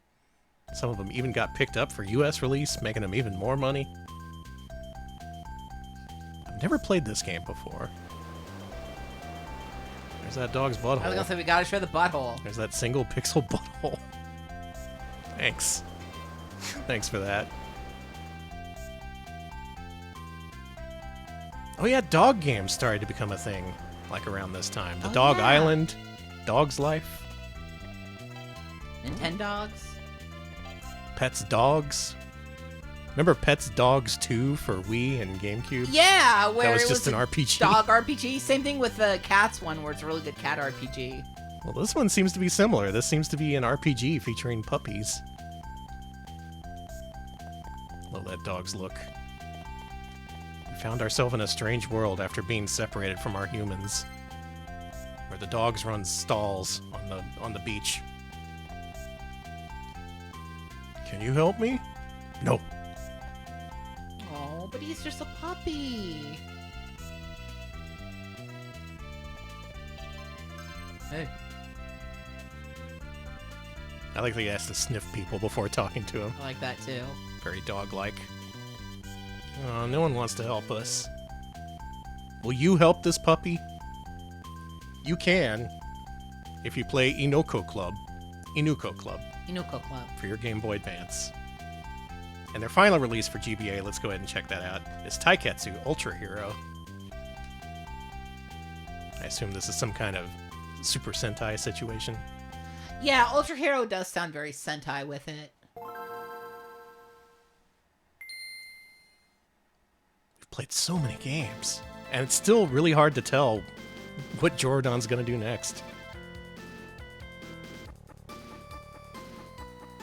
Oh my god, so many Ultramen! That is like 1,000 Ultramen! That's all the Ultramen!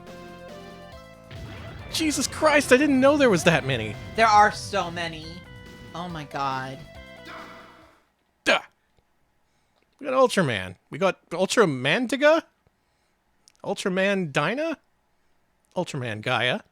Ultraman Goo... What? I don't know. Ultraman Agubwa. Oh, random. Ultraman Taro. Ultramaniac. Ultra 7. I know Ultra Ultraman. 7. Let's do Ultra 7. Okay.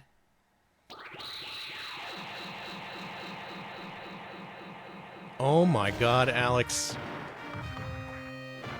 Jorudan has made a one-on-one fighting game featuring the Ultraman characters, Good. thus fulfilling the prophecy of all lower-tier Japanese contract developers. Doing a Ultraman game? Eventually, you have to Yeah. do a cheap and shitty Ultraman game. I'm surprised they avoided this for so long. But this was their destiny. And granted, this seems to be better than a lot of the ones I've played. The Super Nintendo Ultraman fighting game is fucking dire. But this one at least looks good. And he does the Ultraman sounds. He goes, yeah! None of these moves are doing any damage. Yeah, you're getting your ass kicked. Yeah, Ultraman dies this episode, apparently. I guess so. Yeah, rip. Here, you play. Okay. I'm gonna get some water. Give me a second. Alright, Dan, you get some I've water. been yelling about Jorudan too much. I accidentally pressed the speed up key, but I fixed it.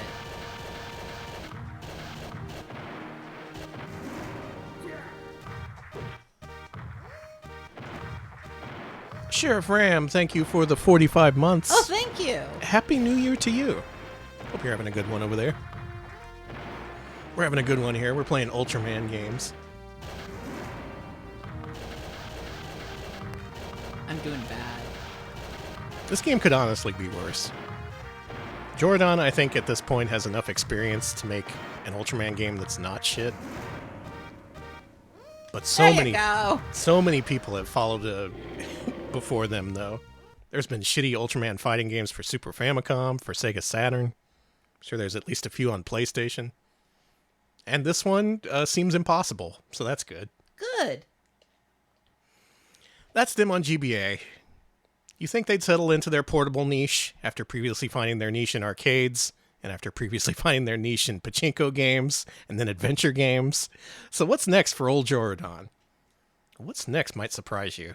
It's on the PlayStation 2. Where did my games go? There they are. There they are. PCSX2 scaring me for no reason. Folks, I have surprising news. I have extremely surprising news. In the year 2003, Jorudan released a PlayStation 2 game called Bascalion. Vascalion. Is that the first one? This one? Yes. Okay. And for as much as people talk up one-on-one government, I never hear anyone talk about this game. Because for all intents and purposes, this is the next generation one-on-one. You've seen this one, Mooware? I've never seen this before anywhere. This game's kind of amazing.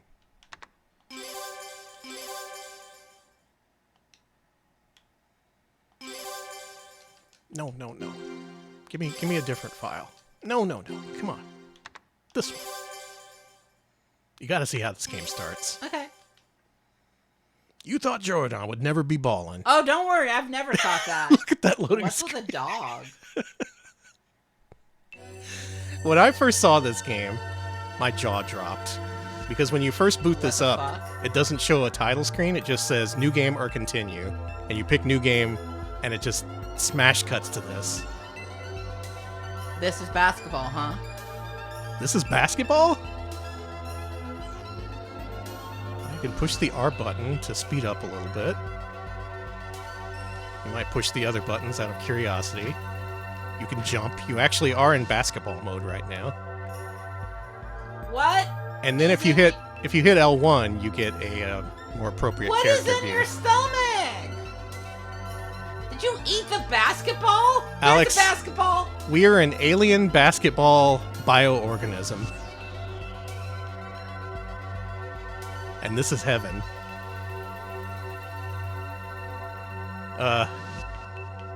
Well.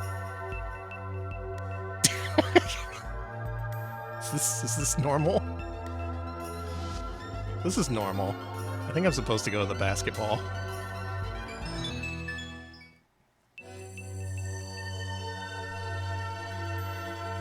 Apparently this was going to be released in Europe under the title Space Basketball, but that got canceled. What is this? So this is a Japanese exclusive. Yeah, when I first saw that hub world and saw what it was leading to, my mouth was agape. I could not believe it. It's basketball. Turn it down for us. Thank you. At the end of the day, it's basketball. Look at that face. Great face.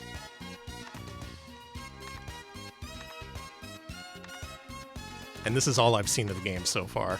I saw the hub world, and then I saw this sequence, so all of this is new to me at this point.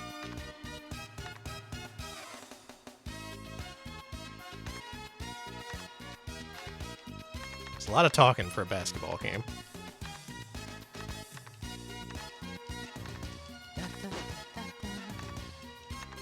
What was that sound? Did someone pop the ball? Don't worry about it.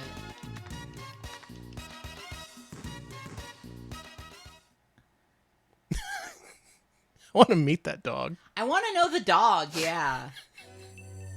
Anyway, back to the hub world.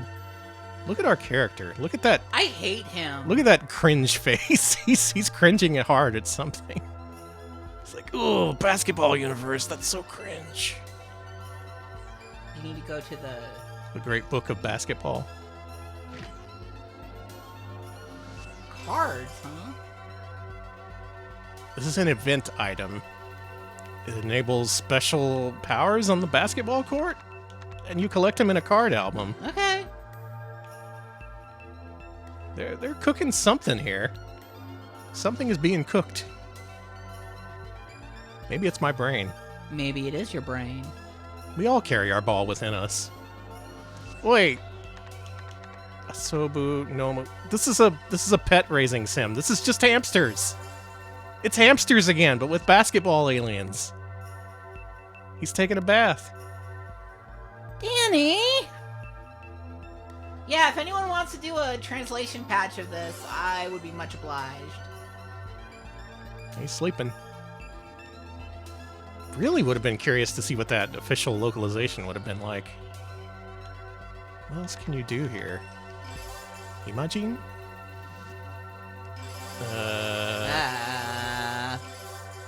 Oh, you have to enter a keyword that I don't have. Yeah, we don't have keys. You haven't given me the keys to this game. This area is called the Boss House, by the way. You can also save and end your game here. Is this all we can do? Take a bath and sleep? Well, maybe it's something we need to do. Maybe we're horribly tired and horribly stinky. Maybe ball is life. All is life. Ah! God, he's horrible. Get away from me. But how do we ball? This doesn't work anymore. Go back to the book? No. There's an NPC in the hub world you have to talk to. Gretchen actually it took her. Gretchen, I'm shocked you've played this. Yeah, I'm shocked anyone played this. It took Gretchen an hour to get here. Apparently, my God. It's a pain. That's a shame because this game looks amazing. Let's investigate that hub world. Who's out here in the basketball universe? This looks like the metal desert area in Cookie's Bustle. It does. Where you meet the programmer. I don't see anyone. What a mysterious game. Well, I do know if we exit to the title screen, we do get to see at least a little something, so let's go ahead and do that. Okay. I've ran out of turbo. My basketball alien is tired. I love this music. This game, it's got, like a lot of Jorudan games, it's got vibes. You can't say it don't got vibes. Goodbye. Now the demo should show us the actual basketball action. I think after the one-on-one games saw an unexpected popularity, I think Jorudan wanted to follow up on that in the most obtuse way possible. Bask Alien. Hold the tab key if you would. Let's get to some Bask Alien gameplay. See what this game looked like. Whoa. Whoa! This game got dudes in it.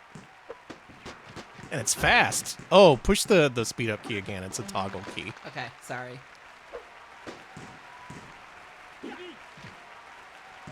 I liked him in speed up mode. Yeah. We seem to... One of the teams seems to have a Minotaur on it. Yeah. Otherwise, this does seem to be like one-on-one, other than it obviously being 5-on-5. Speed up again. Let's see another demo. Yeah, we were on Baskalian Turbo Tournament Edition. This is pirate to me. Yeah, only if only EA did this for NBA Elite, then they would have actually shipped that thing.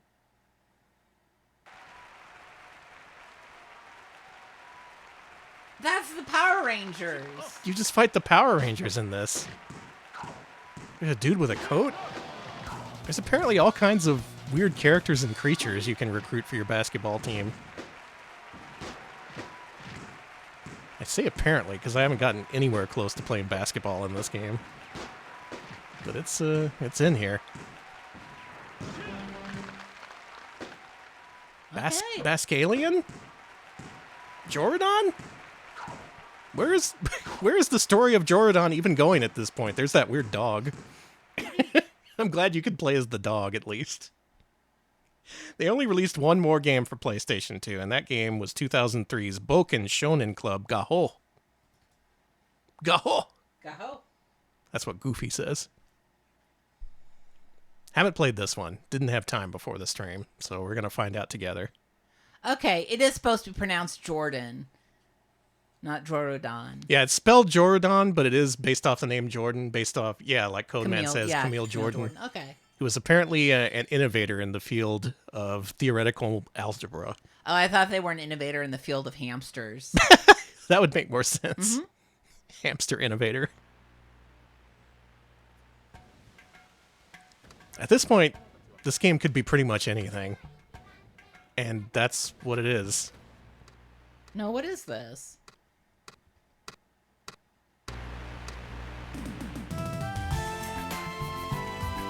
Huh? Toy trucks, manga, stickers, bikes. Yeah, is this a Boku no Natsuyasumi? It could be.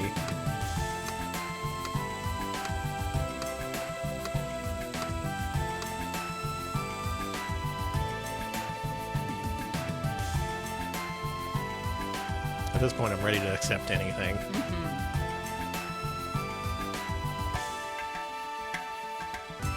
Shit, maybe.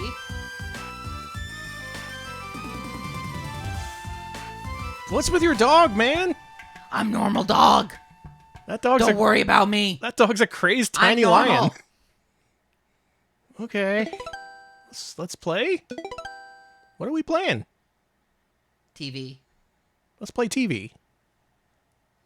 Japanese Gen X nostalgia? Yeah, maybe. Yeah, that's what it seems like. Could be. Could very well be. A Showa era sim? Yeah, Honestly? back in the good old days. Oh no, this is totally a Boku no Natsuyasumi. Would Jorudan dare rip off old Boku? Yeah. Yeah, what do they care?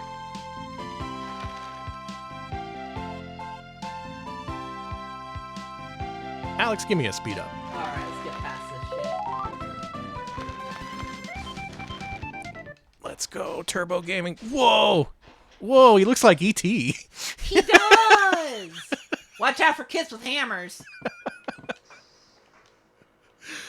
Why your arms go all the way to the ground, dude? Yeah, I get the sensation this really is a game in the style of Boku no Natsuyasumi. It does have that nostalgic tint to it. Seems to be a sort of adventure game where you're just a kid wandering around doing kid stuff. At least to my untrained eye. Mm-hmm. Jorudan did literally everything. I think they made literally every kind of game. Tennis, boxing, crazy climbing, hamster, mini hamster. Many hamsters. And now they're going after the Boku market. This almost looks like a tulip-like. Is that my crazy dog? There's your horrible dog. Oh! Hi. Trust me, I'm dog. Don't I'm give dog, trust me. don't give your dog coffee, okay? I'm normal dog. This dog is growling at us. Yeah. Well, maybe at some point you befriend the crazed dog and you go on adventures with him. But for now, with this being only in Japanese and very much adventure game focused, I don't think I'm going to get very far in it. Danny, who are these people? Who is Jorudan? What was Who their is Jorudan? what was their focus? What were they doing? Everything. Apparently everything. Apparently everything. Well, unfortunately, that was the end of Jorudan Round 1. They pulled out of the game industry at that point. They decided no one bought Bascalion, no one bought Boku Shonen Club Gahol. We gotta pack it up. We gotta go back to what our usual business is, which it won't surprise you to hear. Their usual business is productivity software. Jorudan is actually still around nowadays, and they still make train station timetable management software. So that game we saw on PlayStation, they have a current version for Windows you could buy. They gotten out of the game industry again since the last time, but they're still putting stuff out. They're still making it work. But before that, they rebooted themselves. They died in 2003, their gaming portion. Mm-hmm. And then, with the release of the Nintendo DS and the Nintendo Wii, they were like, hey, I heard you guys need a lot of really cheap and shitty software. Guess what we do? Guess what we do? And so Jorudan made their huge announcement. They were back as of the year 2008.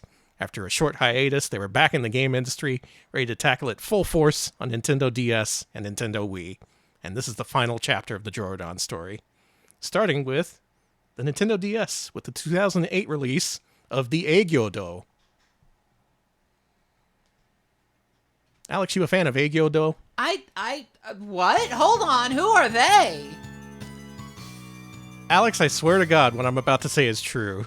This game teaches you the basics of business management and just, interactions between businessmen, only in the format of cute anime boys.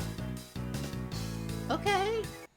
There was a lot of brain training software and similar games for DS around this time, including a lot of stuff that taught you the basics of how business ethics work.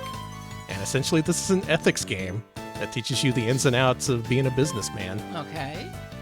Only you're a sexy anime boy. Yeah, you gotta start off with the old Hajime Mashite. And don't forget to hit him with the Dozo Yoroshiku Onegashimasu. Or you're fucked.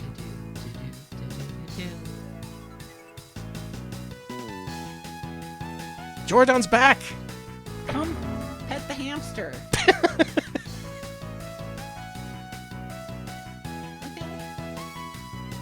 This game I have no chance of progressing in, but I do want to show off at least a little bit of it.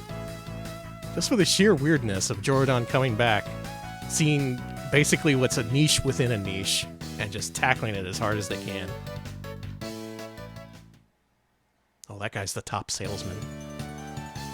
And from here you plan your life. You go out with your friends, you arrange business meetings, try to escape. I assume this lady's your mother. Mom, I want to grow up to be a businessman. Mom, I want to be business. Mom, can I buy and sell stocks? Mom? Every young boy dreams of growing up to buy stocks. Oh, look, we have iPod now. Oh, shit. How times have advanced. We didn't have an MP3 player back in the Frisky Tom days. Can we listen to tunes? Poor Frisky Tom was fixing the pipes without any music. He just had to do it on his own. Yeah, that was pre-Walkman even. He had to bring his record player. He had to just blast some music from a boombox or whatever. Blast from the radio. Mom seems angry with us. Well, She doesn't want us to pursue our dreams. Well, she can... Well, we're going to the business Go to meeting hell. anyway. We're going to prove ourselves as an anime businessman. Really, the premise of this is all I wanted to show off. There's not really much we're going to show off in the game itself. But this exists. Jorudan's big comeback was the Aegyo-Do for Nintendo DS. How about that? How about that? They only had one more release for DS, and we're going to show that off. That was released the same year, 2008. Alex, boot me up a copy of Nippon Futsal League, Konin. You a fan of futsal? I don't know what futsal is. Futsal is indoor 5-on-5 soccer. Okay. So, of course, Jorudan is here. I've never... Why do they look like that? Why do they look like that? Listen to this music.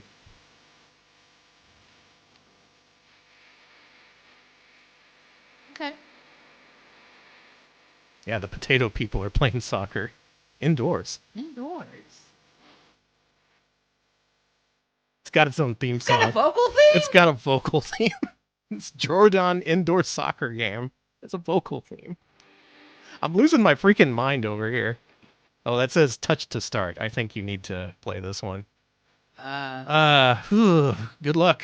I'm just gonna let you click on whatever. We got all the major futsal leagues, I assume.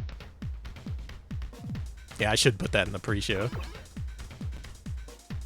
Some extremely generic sound effects going on here. Wouldn't have it any other way.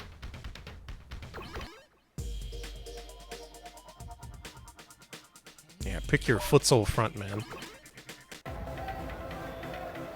Wow, this looks like shit! Awesome! It's a touchscreen-driven futsal game.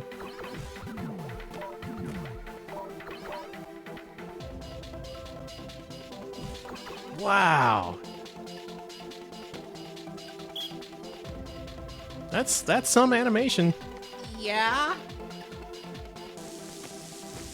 What's y'all's favorite futsal game? Mine is a Pleasure Goal for Neo Geo. There's multiple futsal games? Yeah. Haven't you ever heard of Pleasure Goal? No. It's called Pleasure Goal. Yeah, the overhead view, it makes it... They have no legs in the overhead view, and then it zooms in, and suddenly they're full-size human beings. And apparently it's all driven with the touchscreen. So Alex is putting his futsal skills to the test. I don't know what the hell I'm doing. They could have released this over here as a licensed Weebles game, yeah. What's everyone's pleasure goal for 2026? Don't answer that. Don't say that. Unless it's to play more Neo Geo games, I don't want to hear it. Hi, Tessie. Cat's here. Oh, the guy fell. You having fun? No, not at all, actually.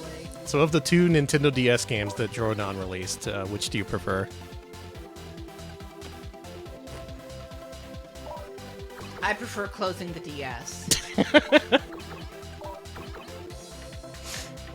You heard it here, folks. Alex is not impressed. Jorudan, not a great showing for your big comeback on Nintendo DS.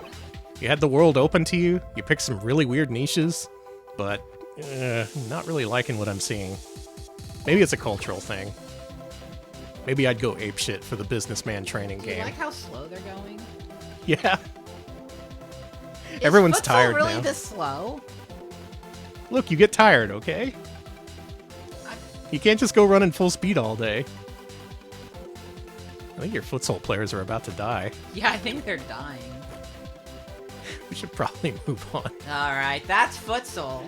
That was their great entrance to the Nintendo DS and the great exit, which came the same year in 2008. And now comes the final chapter of our story on the Nintendo Wii, where so many developers met their demise. Jorudan managed to survive Pachinko. They survived anime licenses, the arcade era, their shmups. They did everything, but nothing could stop them from being consumed by the black hole that is the Wii. Let us start off with a game that I had never ever heard of in my entire life. This is a Japanese exclusive WiiWare game. It's called Mobius Drive. This one? Yeah, that's the one. Do you know they made more than one Wii game? I know now. I'm going to spoil it. This is the most fucked up racing game I've ever played in my entire life. How fucked up? It took me a good 5 minutes just to figure out how to drive the car. Let's see if I can remember what that was, what I went through when I tested this earlier. Mobius Drive. Okay. Here we go. I'm going to drive. As you might expect, there's a big story opening that I've skipped here. Alex, can you click on race? This one? Yeah.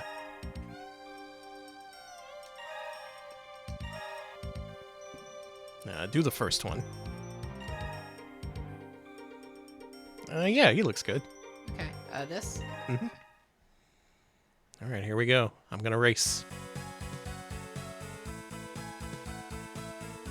This is Amiga music. Yeah, real cheap sounding MIDI music here. The dude's like, I'm gonna race. I'm gonna be the best. Oh no, you ain't. I'm gonna be the Ears are, best. like, bizarre. I love it. She got bread roll ears. So does he. Look at him. Quit yapping and start racing. Don't eat your glove. That's for racing, not eating. Leather. All right, off we go.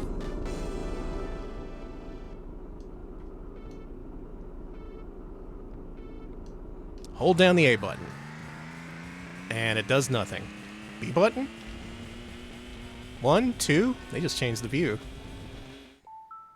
Nope, not that button. That's the home button. Alex, you want to know how to accelerate in this game? Up? Not up. I don't know. You swing the Wii remote. You swing it and you swing it, And every time you swing it, you get a little burst of speed there on the right, which slowly starts to taper off, so you need to swing it a little bit more. Your acceleration is not tied to an accelerator or a button. You literally have to swing the Wii remote every so often to keep up your speed. Isn't that fucked? That is asinine.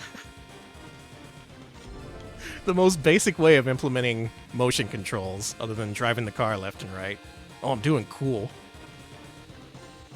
You just have to swing the Wii remote as hard as you can from up to down in order to keep that meter in the sweet spot there. And when you are in the sweet spot, you can use a turbo boost, which I kind of like. Okay. The ability to build up turbo using this unconventional control scheme. But also, what the fuck? Yeah. 8th place, baby. Oh, I love those MIDI instruments. Do do do. Let's try another race. Okay. Now that I know how to play. Pick the first one. Oh boy. There we go. The mouse control is kind of strange. Now, this uses nunchuck and Wii remote at the same time, and I think the nunchuck determines your drifting. Otherwise, it's really hard to turn in this. There we go. We're in the middle now. Nope, I was wrong. I don't know what the drift button is. We're just gonna have to make the best of it. Shit, yeah. All I do know is that you do have to swing the Wii remote to keep your meter up. Surprisingly, this did not get a US release. Many WiiWare games did. This one we missed out on, sorry to say. I just eat shit on all the corners, which doesn't seem to matter because once you get ahead of the cars, they don't present any kind of challenge. I was gonna say, yeah, they're not even trying. I guess there's a good sense of speed in this, but the weird control mechanic just completely kills this for me. Because you can't focus on the driving, you have to focus on swinging the Wii remote every so often. It's stupid. There's no other way I can put it, it's stupid. But I wouldn't have it any other way. That's Jorudan. Or if you want to call him Jordan, I guess you can. Okay. They innovate in new fields of stupidity. That's Jordan. And so we come to the end of our journey. The game that we first saw on Patron Request Gauntlet a few weeks ago. The most famous game Jorudan is responsible for, arguably. We gotta play it. Folks, it's time to return to Sukeban Shachou Rena Wii. And our story ends where it began. Not with a bang, not with a whimper, but with a cat. With a kitty cat. Sorry, I like kitty cats.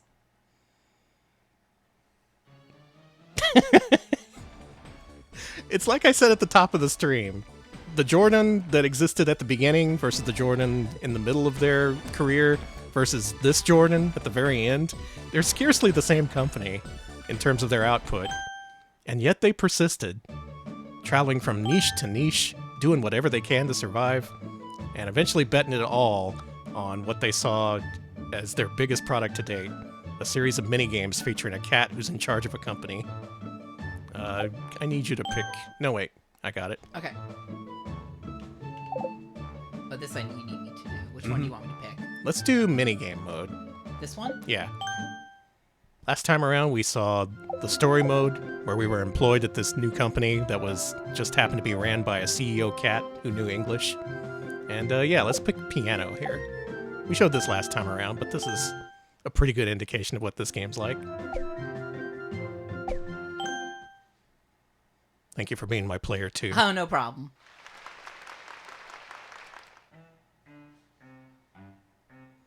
If nothing else, this game has really good cat animation. The cats all behave realistically. They're often really feisty and fussy. Also, I cannot get some of the minigames to work with the control scheme I have set up. I think I need to figure out how to use a real Wii remote if we're going to play through this whole thing. But I'm really tempted to, because look at it. Look at her! Okay. The actual game development on this is by Deerfield, who seemed to have survived as a contractor on other games until pretty recently. Wow. So the tradition continues right to the very end of subcontracting. Jorudan really believed in this game. For whatever it's worth, they put their whole heart and soul into this, and you can kind of see it in just the sheer quality of it. And this game went on to become famous as the worst-selling Wii game of all time. Its first week sales were in the hundreds, not the tens of thousands, not the hundreds of thousands, the hundreds. It's now a very rare game. Copies going for upwards of $300 or $400.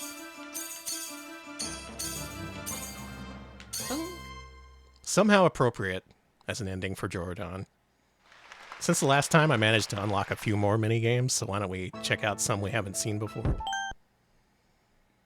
Let's check out oh, I don't need to enter my name. Just enter whatever. Yeah. Cool heads. Thank you.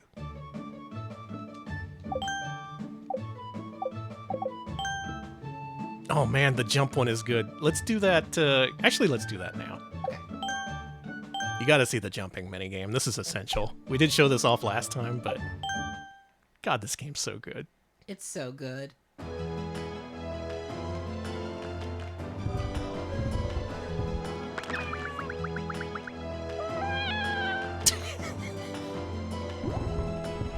Can you move the mouse elsewhere on the screen? Oh, like put it on the screen? Yeah. Oh man, my controls are acting up. That's okay. I got a dolphin bar, which is the thing you can buy off Amazon that that makes your Wii remotes work with dolphin. I still need to set it up though. Oh, she's pissed. Get away. Ah! Just jump kick me. Love the animation of her tumbling through the air. I love her flipping. This is a real thing cats do. They just kind of throw themselves around. Give me a hug.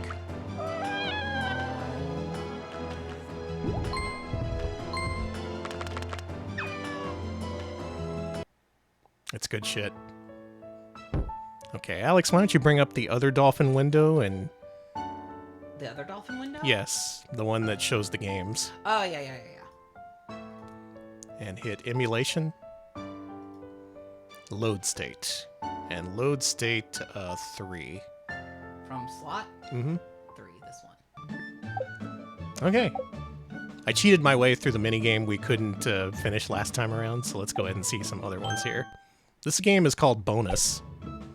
This is a game about stealing your bonus money away from the cats while they're not noticing. Okay. Really, you're not stealing, you're just taking what's yours, but the cats being business-oriented in nature, they don't want you to take it. This is the one I cannot figure out how to control. This one, you have to lay the Wii remote down very slowly, and then very quickly pick it up again in order to pick up the money. And also, sometimes, that other cat jumps on you. That's some real test shit. Really, you need to make sure this Rena on the right is looking away. If you try to do it while she's looking, she'll do that. Then this other cat, if you have your hand out, this will happen. I love it. Bring up the other Wii menu, if you could, and try to get a freeze frame on this cat. Hit emulation, load state. Oh, hit pause, if you would, under emulation.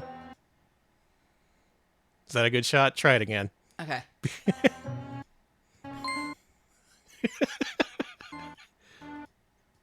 I just love the look on this cat's face. There we go. That's a great shot. That's fantastic. Again, probably need a real Wii remote to get this to work. I really want to play through this. It's just, it really is trying its hardest to make me not play it. Okay, you can start up emulation again. Yeah, I'm not doing this one. This is hard to map to a joystick because you need to swing and you need to do like slight motion, which is really tough to do on a standard analog stick. We didn't get our bonus, suffice to say. Yeah. Then the cats shit talk us. And now there's a partner cat called Senshu who also shit talks you. Nice. Really want to get this localized. The one on the right there. Fuck me. Okay. B button. Yeah, don't click anything until I can get the thing on the screen. Okay. Huh? Where's the... There we go. Oh, it might be messed up. Let's restart the emulator. Okay, we're gonna restart real quick here, folks. I had this problem in testing, too. The cat minigame compilation is the most... has the most intricate control schemes I've ever seen in my life. And occasionally mapping it to a real controller will have some weird results. Yeah, load state 3. There we go, okay. Okay, let's do this one. In this one, we're doing our morning radio taiso. We're doing our our morning stretches while the cat watches on. Oh. This game would have done... I think it would have done a lot better here in the States. I think we would have been more receptive to it. No, don't. Why? Why'd you do that? I had to turn on the screen so people could see what we were watching, Danny. Okay. Just a nice, relaxing day. Exercising with the cat. She likes it. She doesn't hate it. This dude's got some moves. I was gonna say, this is a little sassy. We tuned in the sexy radio taiso. Ooh la la.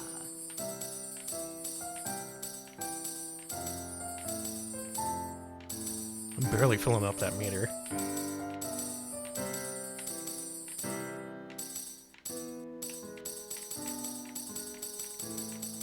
I think this is just looking for swing inputs from the nunchuck and Wii remote. Hey, it's good. It's good. She's smiling. Bad. Now she's yelling at me. She's like, get your head in the game.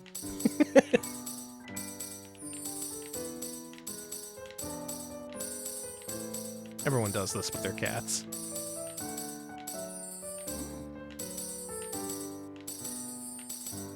I'm just doing it vaguely in time with the music. Yeah, I'm doing this right now. Absolutely.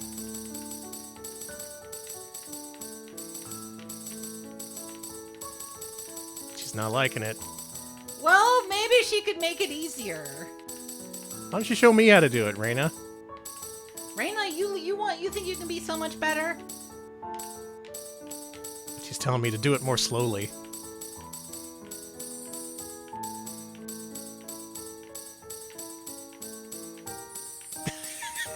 Stance. It's like Cat Tyson.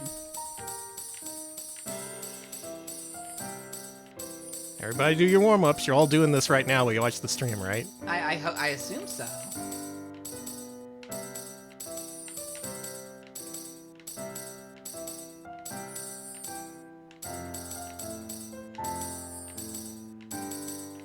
Yeah, do the Superman.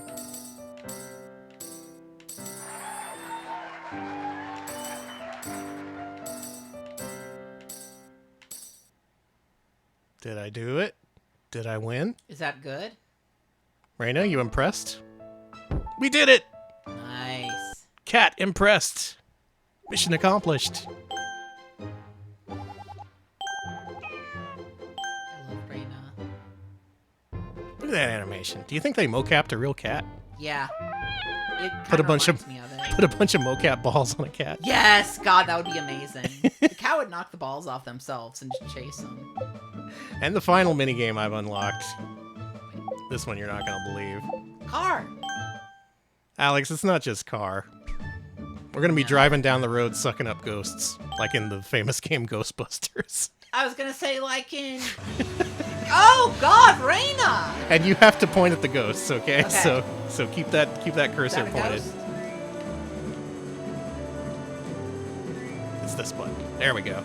Okay, so the Wii remote and nunchuck, you drive left and right, and you push the B button to suck up the ghosts or whatever these are. There we go. We're getting some speed now. Weirdly enough, this kind of resembles Mobius Drive of all things. So they kind of took inspiration from their WiiWare game for this. Sorry, it's kind of funky right now. Yeah, we're getting the point across. Yeah, we're sucking up. We're sucking. Sucking up the ghosts. Oh, there we go. I found the turbo button. Holy shit! She loves it. Rena's going ape shit. Yeah! Alex, this game fucking owns. This game rocks. This is one of the best games I've ever played. Jorudan, throughout your entire 30-year history, I have no idea what you were trying to do. But this game is something special. And I'm really glad that they survived long enough to make this game happen. Same. Again, no real conclusion I can draw from this. Unlike other developers we've covered on our showcases, can't really say what kind of focus they had or how much success they experienced. But for whatever that's worth, this is the story of Jorudan in their games as they made them. Oh, and we stopped right before the finish line, much like Jorudan itself. Oh. Damn. We're gonna have to do better at driving down the road and sucking up ghosts. Flemish dogging for the bits. I don't know where they sell ghost vacuums. We'll keep an eye out. I think you sneaker nuts for the 100 bits. Convenient that you wait until December 31st to play the best Retro Pals game of the year. There we go. That's the send-off for Retro Pals in 2025, ending with the best game possible, Sukeban Shachou Rena Wii. Do play it on your Dolphin emulator of choice, and good fucking luck setting up the controls. That's all I have to say to you. But I do recommend experiencing it, because it's kind of amazing. And that's the story of Jorudan. That's Jorudan, folks. A weird beginning, a weird middle, and a weird end. No moral. That's it.